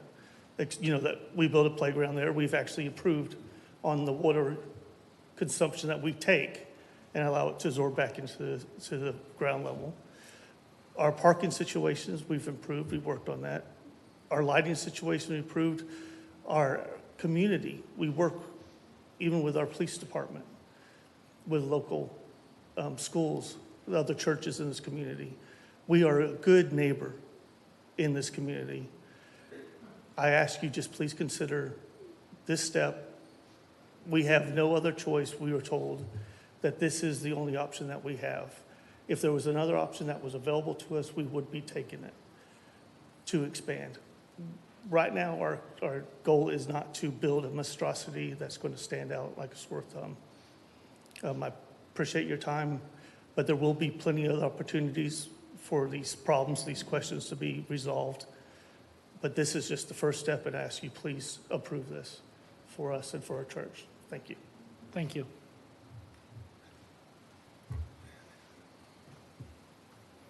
Hi, my name is Donnie Sparks, 2907 Hardy Avenue, New Smyrna Beach. I just wanted to reiterate that what was just said, that I know the church doesn't pay taxes there, but I live in New Smyrna. I have a couple of properties here we do pay taxes for, so we are contributing to this as well.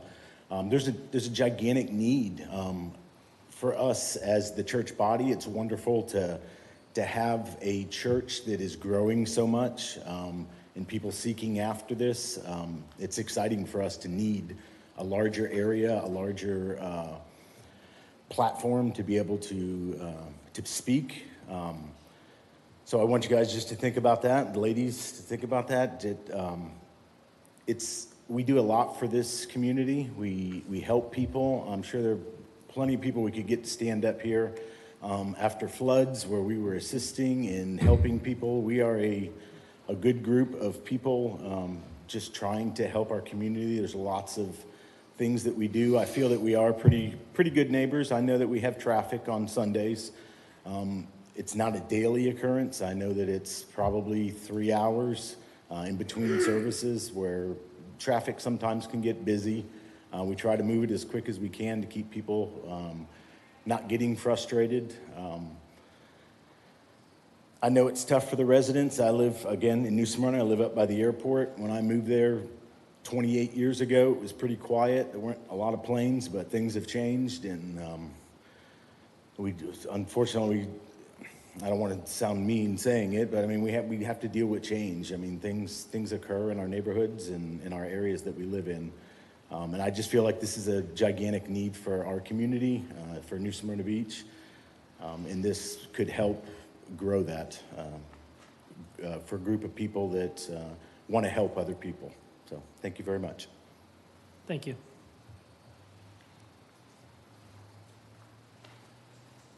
Good evening.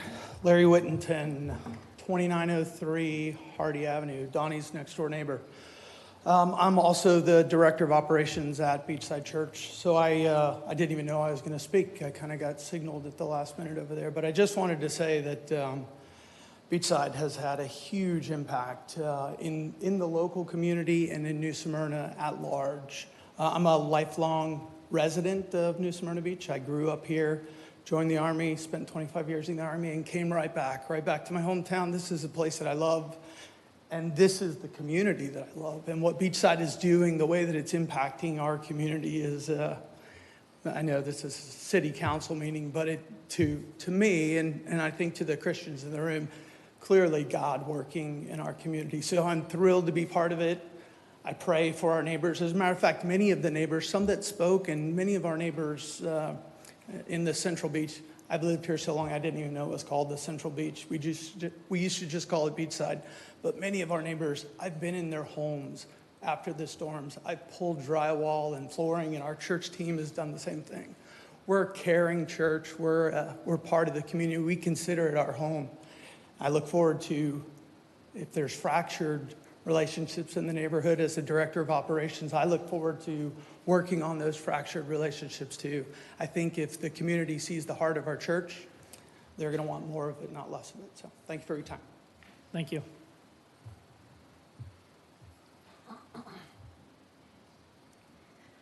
Southeast Lucia Chamber of Commerce, 115 Canal Street. Good evening, board members, city staff, and dignitaries present.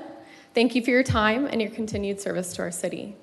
Your work plays a vital role in shaping New Smyrna Beach, and we truly appreciate your dedication.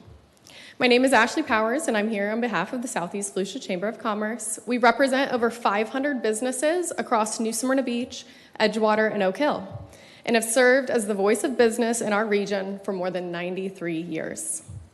Our 16-member board of directors includes leaders from a wide range of industries: manufacturing, healthcare, hospitality, real estate, education, and more, giving us a well-rounded perspective on community needs and priorities.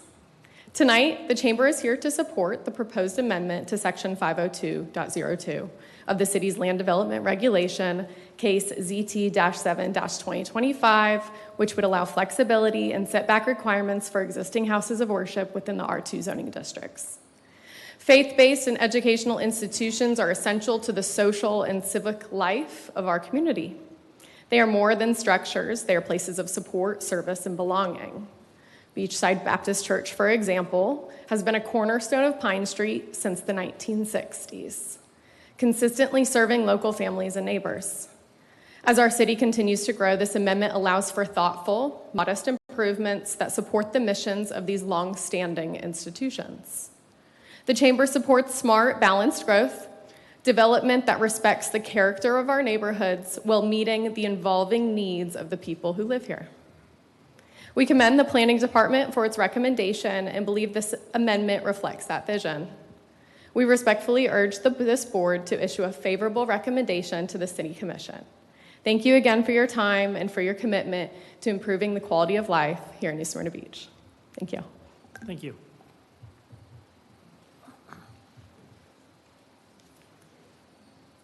My name is James Berry. I live at 1711 Magnolia Street in New Smyrna Beach, and did not have prepared comments for this, but I did hear a lot of misinformation as what was discussed. The one piece that jumped out at me a lot, and I don't know where the people got the misinformation about adding 800 people to a 9,000 square foot building. I am a general contractor. I have 2 churches under construction in Volusia County right now in Port Orange. One of them is 9,000 square feet. The other one is 12,400 square feet. Both of those seat a little over 300 people. There are a lot of other spaces within a building that does not contribute to the size of how many people that particular building can seat.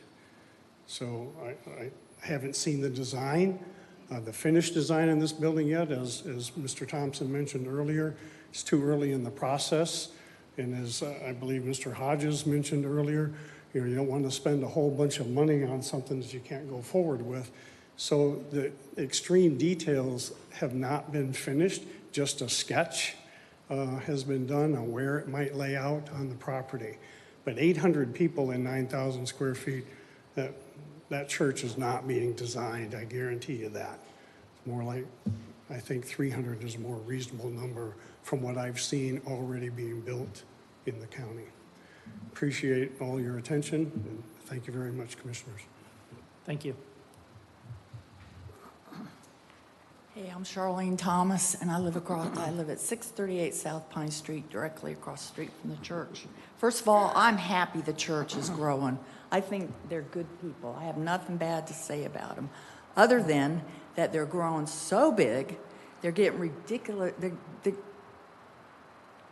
I have troubles getting in and out of my driveway on Sundays, and when they have their other special things going on. You know, it's a church, they do a lot of stuff. I'm worried about, number one, can EVAC get to me if they need to? On Sundays, people have to walk in the road on Pine Street because there's not a sidewalk on the side where the church is, and they're all parking there trying to fit people in on the grass. So the kids and the moms, everybody's walking on the street. That's not safe. And number two, I understand they own property somewhere else. Why don't they build on that property if they want to get bigger? It's great they're growing, yay. But don't do it in our little tiny neighborhood that used to be quiet and quaint and safe. And I have the proposed building they were talking about building. Can I give it to you guys to look at? If you like That's all I to got to present it say. to our clerk. Vote you're no. welcome We to. don't need any more big stuff. Thank you.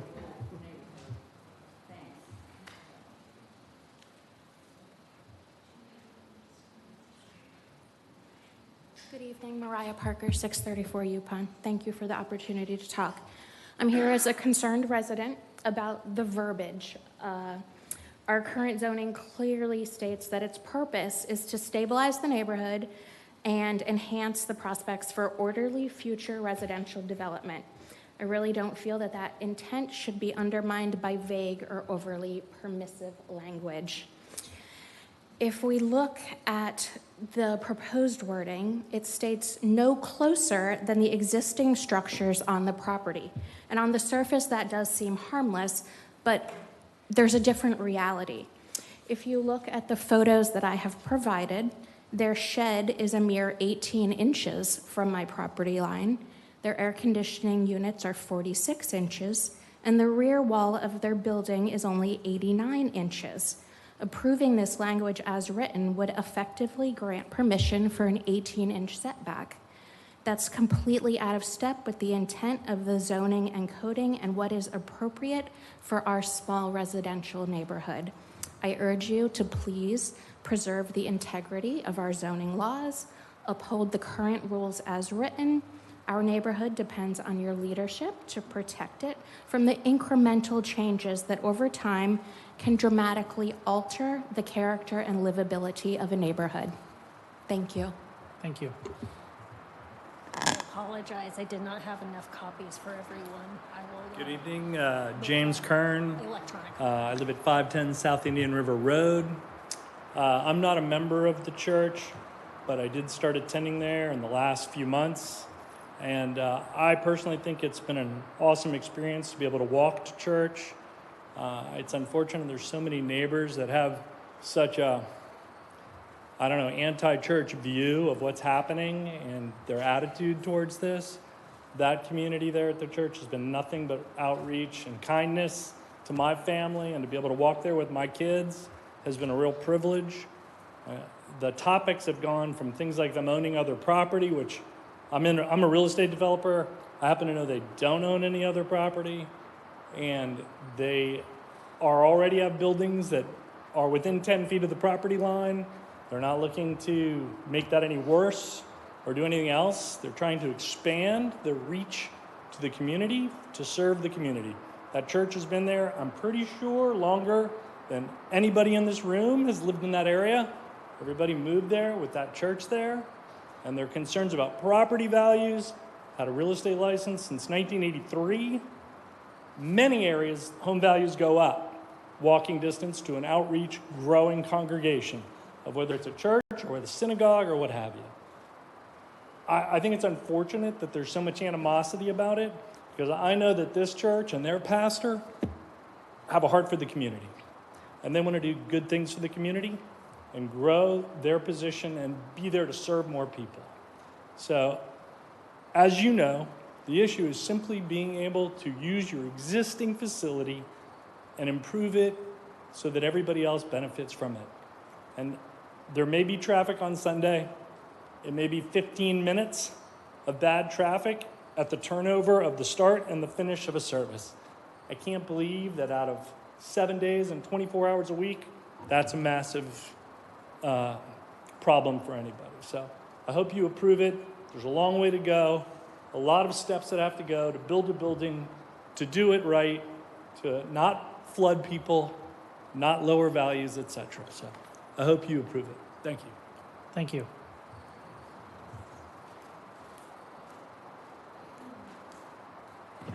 Cindy Snezak, 512 Yukon.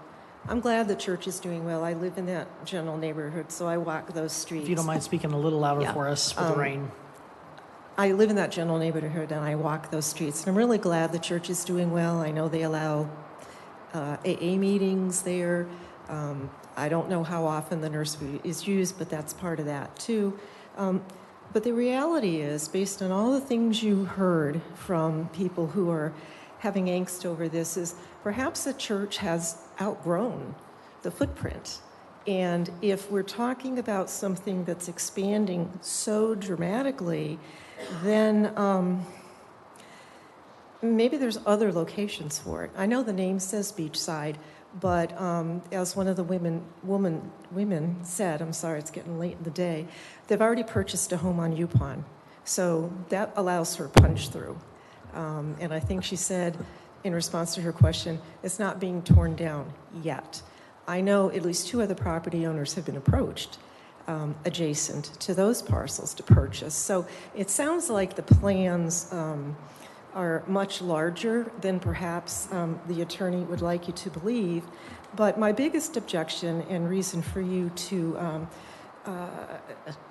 deny this tonight, send it back for the department to do some much needed research on this, is the language that specifically says no closer than existing building. Because I, like the young lady, went in that shed's either with 12 inches away from the property line or 18 inches away. And as she knows, the church vestibule building is less than 10 feet. So the language is inappropriate. So if staff hasn't gone out there to measure, they really should, because this language has holes in it that really open us up to losing that neighborhood. So, you can always add sidewalks and all that, but there's lots of other specifics here that just don't make a lot of sense. So they want the setback reduced. I understand it, I don't agree with it, but the buffering that's being discussed is either a fence or landscaping. Well, if you should go forward with this very bad idea, it should be both, because you're talking about a lot of, there's got to be parking somewhere, and that lot that they already own that's adjacent to them, they use for parking. So that alone requires to be taken for the sanctuary, and that lot behind it, which has already been purchased on Yupon, I can't imagine what that would be. So we're not just talking about Pine Street. I know only Pine Street stood up and spoke tonight, but, and Mr. Mathan talked about 7 properties that don't meet the 35-foot setbacks, but he didn't tell you what setbacks they do have. And I'm willing to bet you dollars to donuts, they're not 10 feet. So the last I'll end with is that property is surrounded on all 4 sides by single-family, single-story homes. I doubt there's another location in the Thank city you for that's your that. comments. Thank you.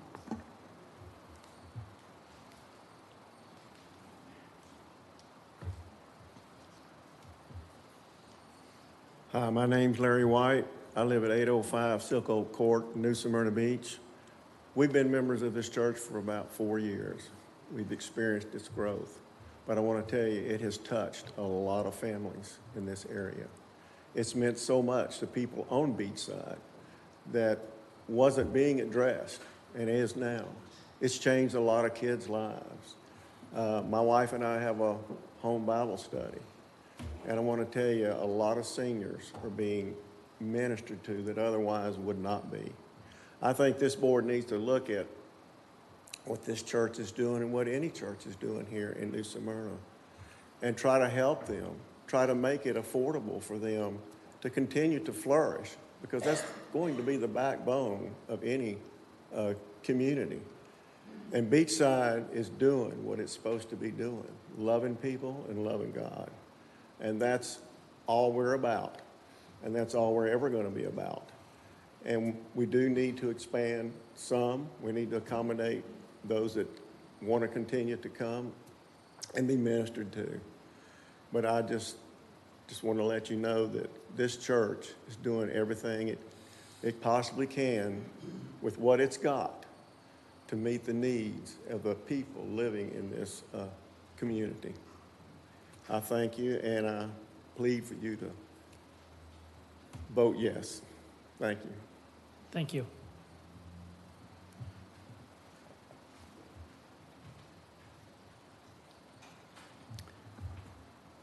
My name is John Stearns.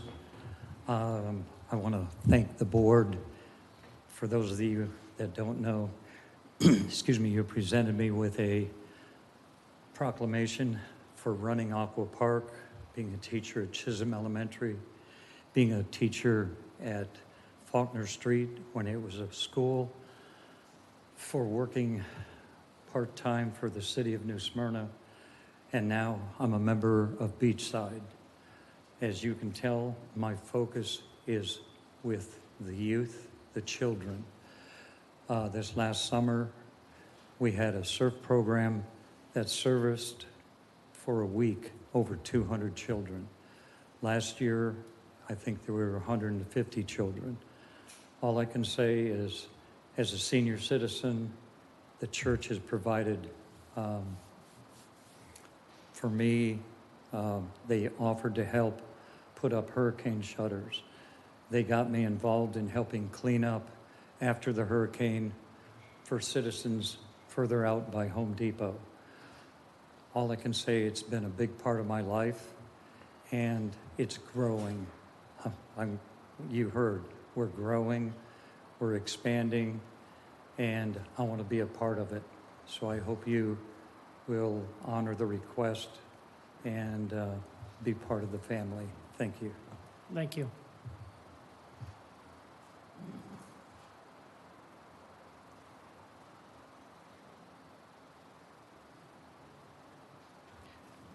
Aaron Brigham, 634 Yupon Avenue. I would ask you guys to vote no for this. I do support churches, and I think churches provide a very valuable service to the community.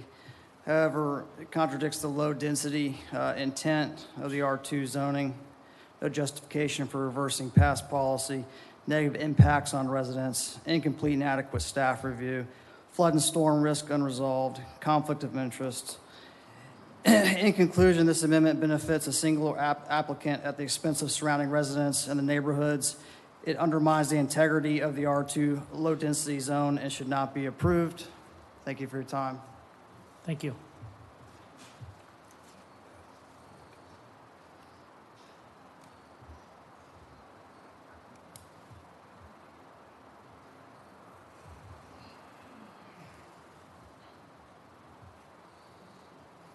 Good evening. My name is Ken Perry. I live at 742 Pine Shore Circle. This church is amazing. I know there's always rules, regulations that you're looking at and trying to, and I sympathize with what everybody residential are trying to do. But this church is growing. It's helping the community, and it's a heartbeat of the community. If you go back and look, we're getting back to basics and walking in the neighborhood and having that sense of communities, that sense of pride, being able to, that sense of refuge. If you need to come in and have somebody there to talk to, we're there. And just growing is making everybody understand that this church is something special. There is something going on in this church. And to make this, to say yes for this request, to move it forward. It's just one piece of what the process has to be. But just saying yes will allow us to continue the process down the road. It will allow us to be able to continue to be the heartbeat over on Beachside. Thank you. Thank you.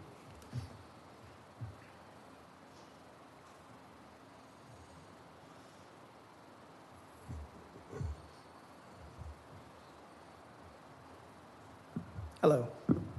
My name's Travis Owens, 804 Bolton Road, New Smyrna Beach, Florida, 32168. I am a lifetime resident of New Smyrna Beach. Over 50 years I've lived in this city. I think you guys have heard a lot tonight, and I appreciate your time. I can't imagine what it's like sitting in those chairs. I don't want your job. But I will say this. I will say that you've heard all kinds of things tonight. The thing I want you to really take away from this is a church, a school. Those are cornerstones not only of the United States of America, of this country, but of this city. It's what it was built on. It's what it was founded on. It's what people believe in, and people need something to believe in. They all serve a purpose and a need. Churches and schools in this area, as you guys all are very well aware, are very taxed and they're very stressed. And they're put under constrictions. They're really, really difficult right now for any of those to grow and expand. And what you're seeing here at this church in particular, you're seeing that there's a need. This church is filling a need for this community. They're filling a need for people, whether it's an outreach for people who have addictions, whether it's for the youth with the surf camps and all of the events that this church does, whether it's Hearts and Hammers, something that we basically do, and we help people who cannot afford to fix their own homes, whether it's from a storm or just normal wear and tear. There's an outreach here with this church, but there's an outreach with all the churches in this community. And I think you guys all know that it's very difficult in this area to acquire property. This church does not own any other properties other than where it sits today and the piece of property that's right behind it. There's no other properties. We've looked, to be quite honest with you, we have looked for other properties around the city. For a church to be able to afford property in this city, I think you guys all well know, it's impossible. It is virtually impossible.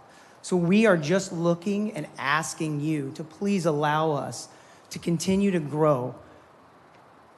Be a part of this community. Continue to help the members that live here. I can speak on traffic all day long. Again, I lived here when 44 was a 2-lane road and the South Causeway was a drawbridge and it was wood. So I can speak on traffic. I can't get out of my road every day. I live right off 44. Good luck. I think you guys all understand that. But that's not the point. The point is we're here today asking for your help. We need you to vote yes on this amendment so that we can continue to make a big impact with this community, from the youth all the way to the elderly. I thank you guys for your time, and I appreciate it. Thank you very much. Thank you.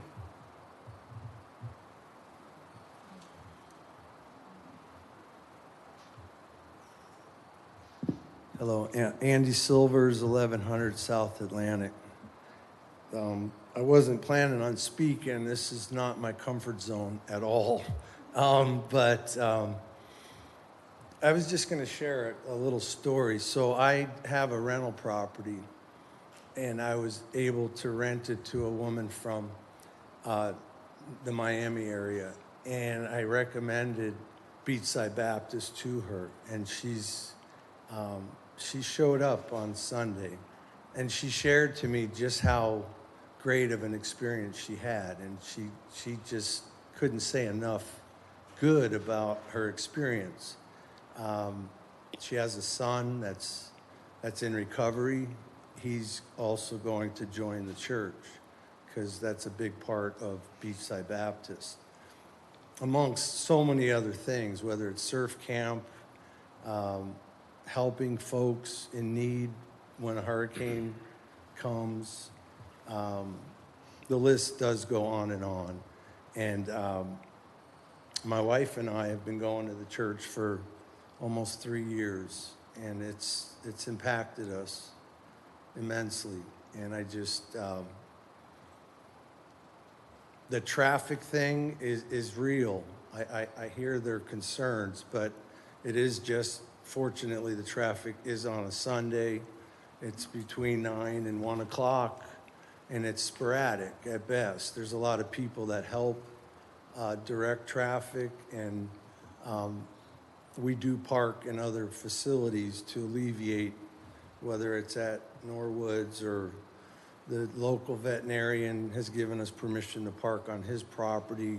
So we do a lot to alleviate the issues, and a lot of us have golf carts, and we shuttle people just to facilitate the need to be considerate to folks that live in the neighborhood. So again, the church is wonderful, and I thank everybody for listening to the good and the bad. Thank you. Thank you.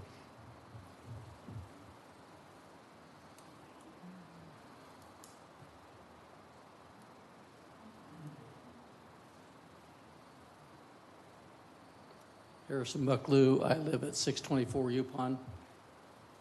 This is about a text amendment.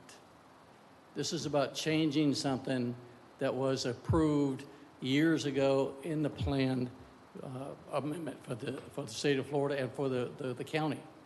This is about doing something in a text amendment that should be changing the comprehensive plan instead. It was done back then after a long, serious consideration, and this is not about one incident. This is about that. And if we change that, and we change it for everybody, those kinds of things should be taken up in the proper manner, not through a text amendment. All those other words don't mean a whole lot. It's about the proper process. And that's what we should be considering. And that's it. Thank you. Thank you. Is there anyone else who would like to come forward at this time? We'll give you an opportunity. Yep.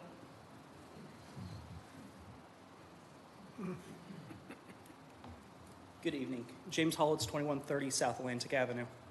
I know everyone spoke about the parking, and I want to speak on the family. They say it takes a village, and this church has become my village. I moved down here 7 years ago, just me. Met a beautiful wife down here, had 2 amazing kids, and I can't speak enough for this church. It's my honor to stand up here and go to vouch for them the best I can, and I think my little Levi would say the same. All things considered, I think you guys should pass it, but thank you guys for your time. Thank you. Is there anyone else? Okay, seeing none, public participation is closed. And thank you, everyone, for your comments. City staff, do you have any further comments?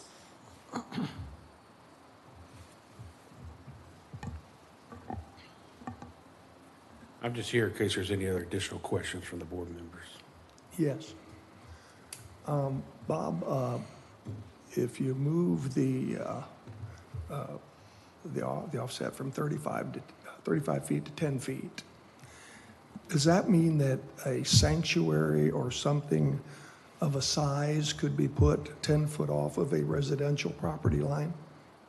Correct. So the goal of the applicant is to be able to build a structure 10 feet from the property line. From a property line. Which is where their existing buildings they have now is at 10 feet. That's the ultimate goal for them. If we need to tweak a little bit so that we don't have an 18-inch shed being the closest building, you know, the intent is nothing closer than 10 feet. And this could be a building, you know, on different properties. This could be 18, 20, 22, 24 feet tall. So the R2 zoning allows you to build up to 35 feet. 35 feet, okay. Yes. So that's our minimum, maximum height in any zoning district is 35 So a residential, a resident that bought a piece of property close to a particular piece of property, there's several of them, and where the understanding would be that when they bought it, that what they see is what you get. You know what I mean? As far as what I'm trying to say is if you can put a 35-foot building 10 foot off of a residential property, I don't understand how that works for the existing residents. Right. You know, So in the R2 zoning, you can build a single-family house 7.5 feet from the property line, 35 feet tall. So you could have house after house after house. Could be 35 feet tall, 7.5 feet from the property line. So that height is allowable no matter if this text amendment gets changed or not. Right. They still have a maximum height by right. Yeah, but we're moving it 25 feet in? For what they want to do is, their idea is for existing churches now that are non-conforming to the 35 feet, that if they want to build an addition to their buildings, that they can be as close as whatever their closest building is now, but no closer than 10 feet. So if your closest building is 25 feet, then you would have to build 25 feet. You can't build 10 unless you're already at 10 already. And if it was a vacant piece of property, you would have to build at 35, even with the change.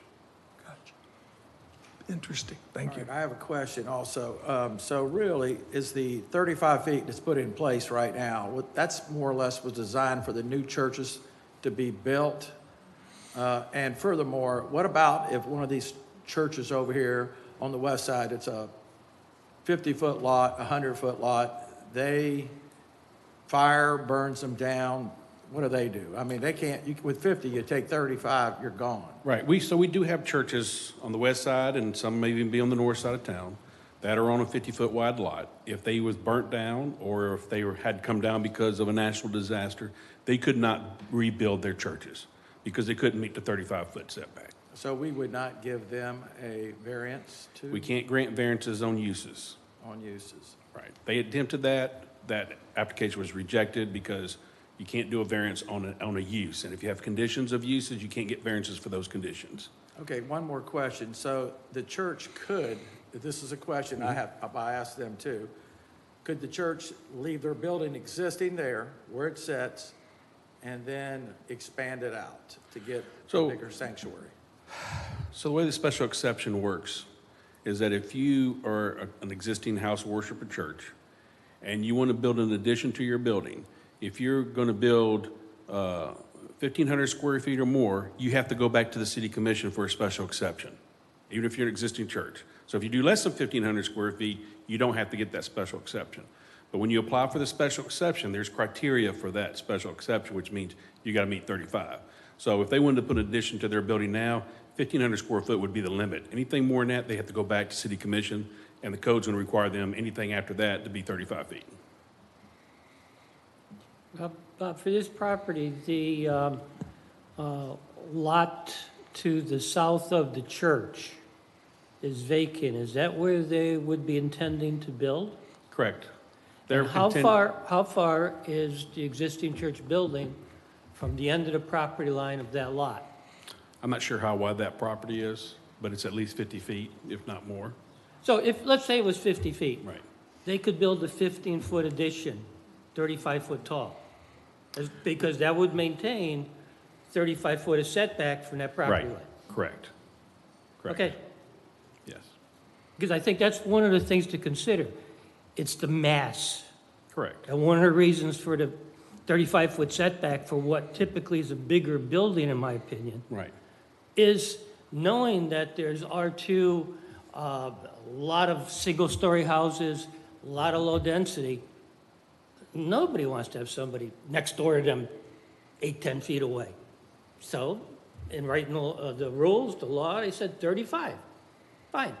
That'll give a visual minimization to the mass difference between the new building and existing houses. That's a correct statement. Okay. Yes. Out of curiosity, is there a reason, and I'd imagine it probably came from the applicant, but the language is for existing churches only, or existing schools. Is there any reason that it wasn't open to all churches, all schools? So, the question is, they could have made an application to strike the whole 35 feet altogether. And we felt that there would be more opposition if you took out the 35-foot citywide. And we felt that there'd be less opposition if it only pertained to churches that are existing, that were built here prior to the current code, but they're non-conforming, because we've put regulation in place to make them non-conforming. So they're asking for relief from being non-conforming, so they could be considered a conforming building. And it's not just their building. When staff looked at it, we know that they're an applicant. We've been meeting with them, what they would like to do. They have a wish list, but like all wish lists, by the time you get down to the nitty-gritty, that list gets a little smaller. You go buy a new car, you want the big fancy car, but the budget only gives you so much. In this case, they can only have so much because they still have to provide parking. The parking regulation, there's regulations in our code that allow you to have off-site parking, but you can't have 100% off-site. So whatever building they decide to build, whatever the occupancy is for that building, they're going to have to be able to show that they can provide a certain amount of parking.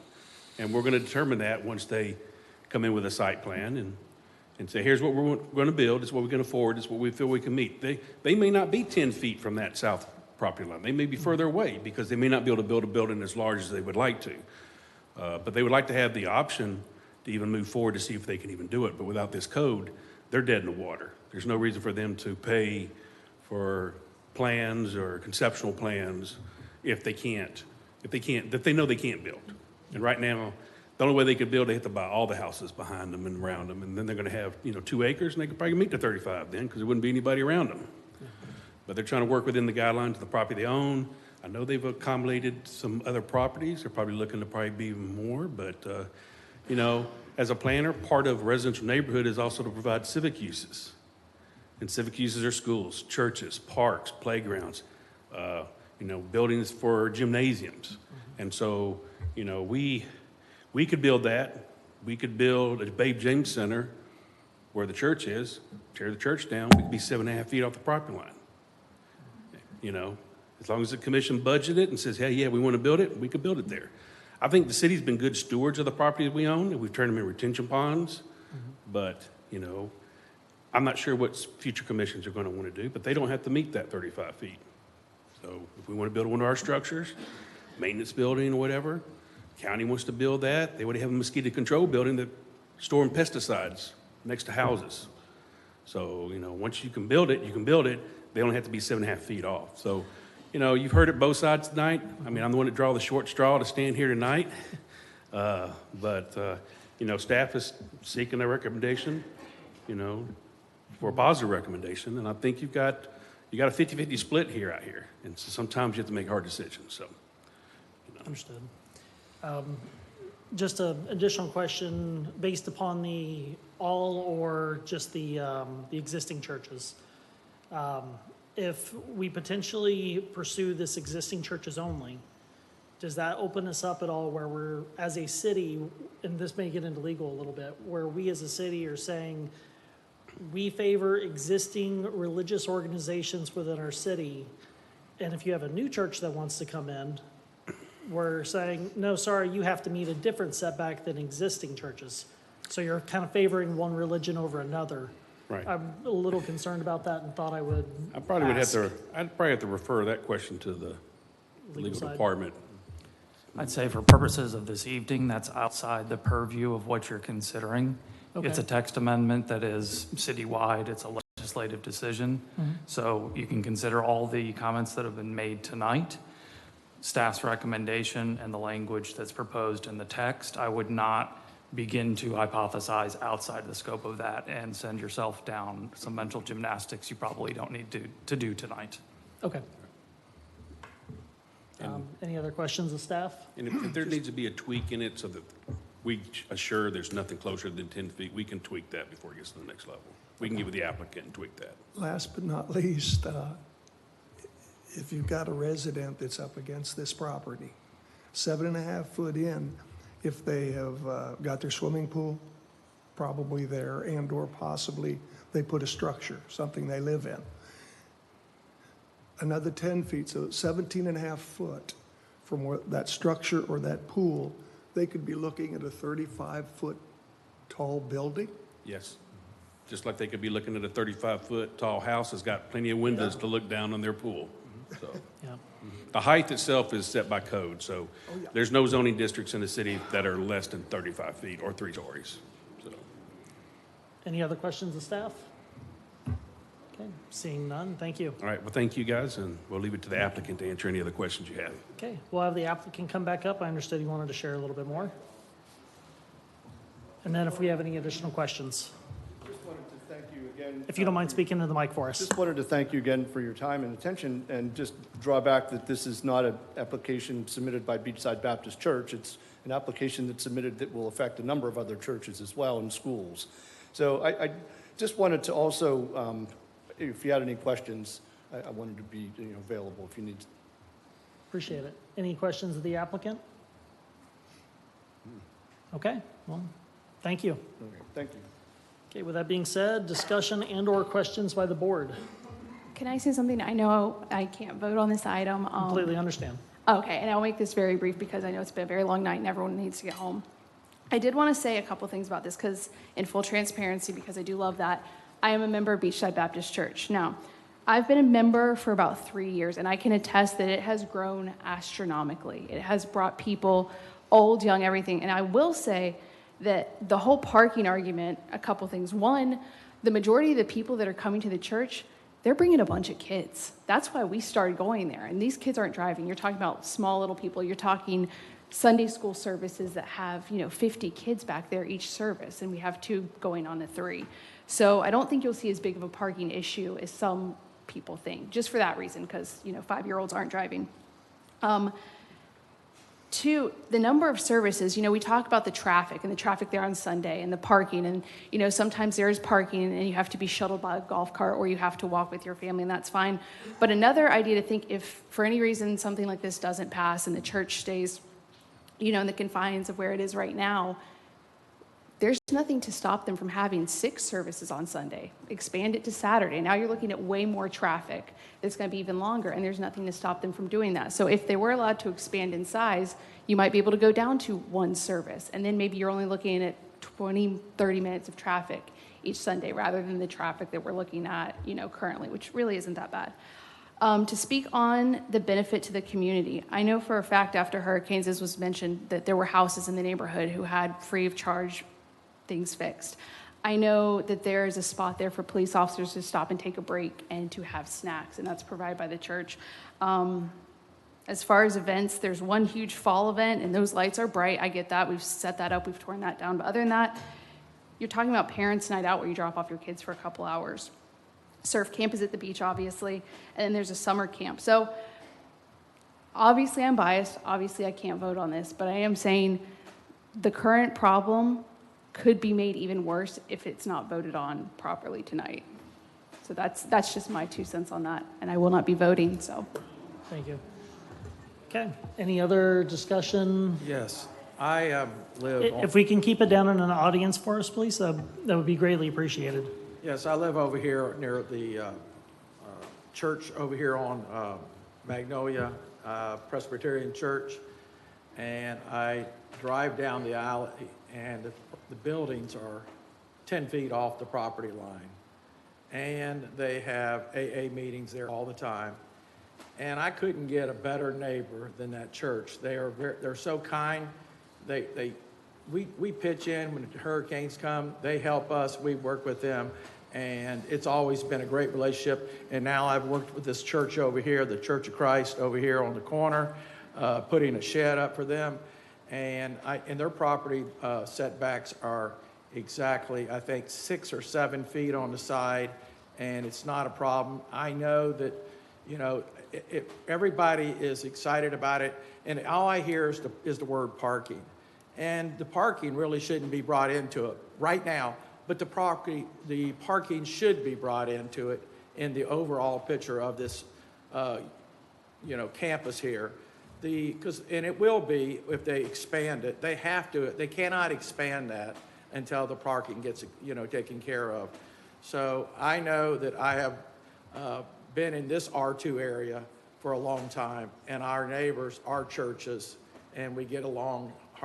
The harmony of us, between the two of us, is great, and we like it. And I've never really had a problem like this. And no one complains about the parking. No one complains about it. They see the benefits. They weigh the benefits of what they're getting versus the parking on the street. Yeah, we have parking up and down the street. Of course we do. But at the end of the day, what we see, what we're getting is a lot. And they go over there, they fix bicycles. Over here, they work a thrift store. And that's just part of a community. It isn't something we need to take away. So that's my 2 cents. Thank you. Any other comments, discussion? Yeah, I'd just like to say, as I see this, I think the church as an organization is doing a wonderful job. And as you said, most of the churches are very outreaching and taking care of people. That's their function. That's great. That's not what we're looking at here. What we're looking at here is a zoning code. And a zoning code is not done, when you're the first house set in the community, you don't write a zoning code. It's not until after there's a lot of stuff built. And you have to take into account, in my opinion anyway, what's there. We heard earlier that there was no known history of why this special exception ever got added into the zoning code with the 35-foot setback. So we have to guess, we have to make our judgment. The only rational conclusion I come to, and appeals to me, is again the mass. If you have a relatively low-density neighborhood, you're going to have a lot of smaller houses, you're going to have a lot of single-story houses. Yep, you're going to have an occasional two-story house. One of the biggest things we've heard about in America over the last 20 years is knocking down little houses and building McMansions, which is exactly the same thing, because a McMansion would be allowed to be built 10 foot off the property line. Makes nobody happy. It destroys the continuity of the neighborhood doing that. And that's been proven over and over. So what we really, I think, have to decide on here is, one, we're making a text amendment that applies to the entire city for problems that may or may not even exist, and who knows, whatever they may be. And two, as I said earlier, the key word is, in my opinion, as a former builder and developer, is scale. If I have a neighborhood with all 1,000, 1,200, 1,500 square foot single-story houses that are nominally 14, 15 foot tall to the roof, there should be some setback from my property line to anything that's 35 foot, potential height of a building. Should it be 35 foot? Should it be 25 foot? Whatever. In some other municipalities I worked in, some of the setbacks were done on a 1-to-1 ratio. So if you were 20 foot from the property line, you could build 20 foot tall. 35 foot of property line, 35 foot maximum building, kind of makes sense into the scale argument. I think the church is doing a wonderful job, but as one of the other people said, now maybe just simply they've outgrown the footprint of that piece of property. So just my 2 cents in it now. Thank you. Any additional thoughts? have one. I actually kind of wrote this while everyone's speaking. It came to my mind, but I was really impressed tonight with everyone, both for and against. We heard compelling and passionate testimonies tonight from both sides of this issue. I want to thank everyone for being civil. We're all neighbors, and we should continue to act like it. And not just in this particular issue, but every other issue that we have come before us in the city, whether it be the flooding issues or anything else. Like, we should continue to act civilly. And I'm proud to be a part of the community that leads by example in civility. So I just want to thank everybody. With that being said, churches are a pillar in our communities, as well as schools, and I'm a planner. That's what I do in my profession. And Bob kind of appealed to that to a certain degree whenever he mentioned planning principles and what we're taught. And part of that is an understanding of we are losing the amount of available land to be able to build, construct. Densities are going up for certain areas in our communities because they're realizing, look, we can't keep pushing out into the wetlands. We can't keep pushing out into these conservation areas. So we're going to have to start looking inwards. We have to look at infill. So I do understand the 10-foot seems awfully close, but also Babe James Center, if that can be 7.5 foot from your residential property line, then I can't help but go, well, 10 foot's even further away than what the Babe James could be right on your home. So I very much appreciate both issues. I won't lie, I came in this evening with one thought and am walking away with a different one. So I just want to say thank you to everybody. I appreciate it. If there's no further discussion and or questions, do I have a motion to recommend to the City Commission to approve ZT-7-25, proposed text amendment to the city's land development regulations? Now, just as a reminder to everybody, if we're making a recommendation to approve, you can vote yes, you want to approve it or recommend approval. You can vote no, which means you do not want to recommend approval. So just to be clear. Okay, do I have a motion? Yes, I give you a motion to approve to the City Commission for the proposed text amendment. Thank you. Do I have a second? Second. Thank you. Con, could you please call the roll vote? Member Bean, No. Member Hall, No. Member Hodges, Yes. Member Yates, No. Chair Wheatcraft. Yes. Motion fails. Okay, we will move on to A-0007-2025 at 125 Jungle Road. This is the review, and first, maybe we'll give it a minute and let everybody kind of move so we can hear each other. You want me to? Okay. Well, I'll go ahead and keep going. Okay, this is the review and first public hearing of a voluntary annexation, rezoning, and small-scale comprehensive plan amendment to the future land use map. City staff, do you have a report?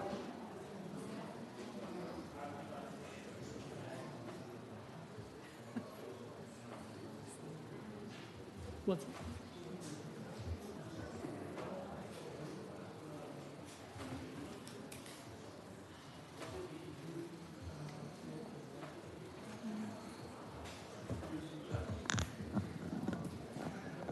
Okay, Mr. Chair.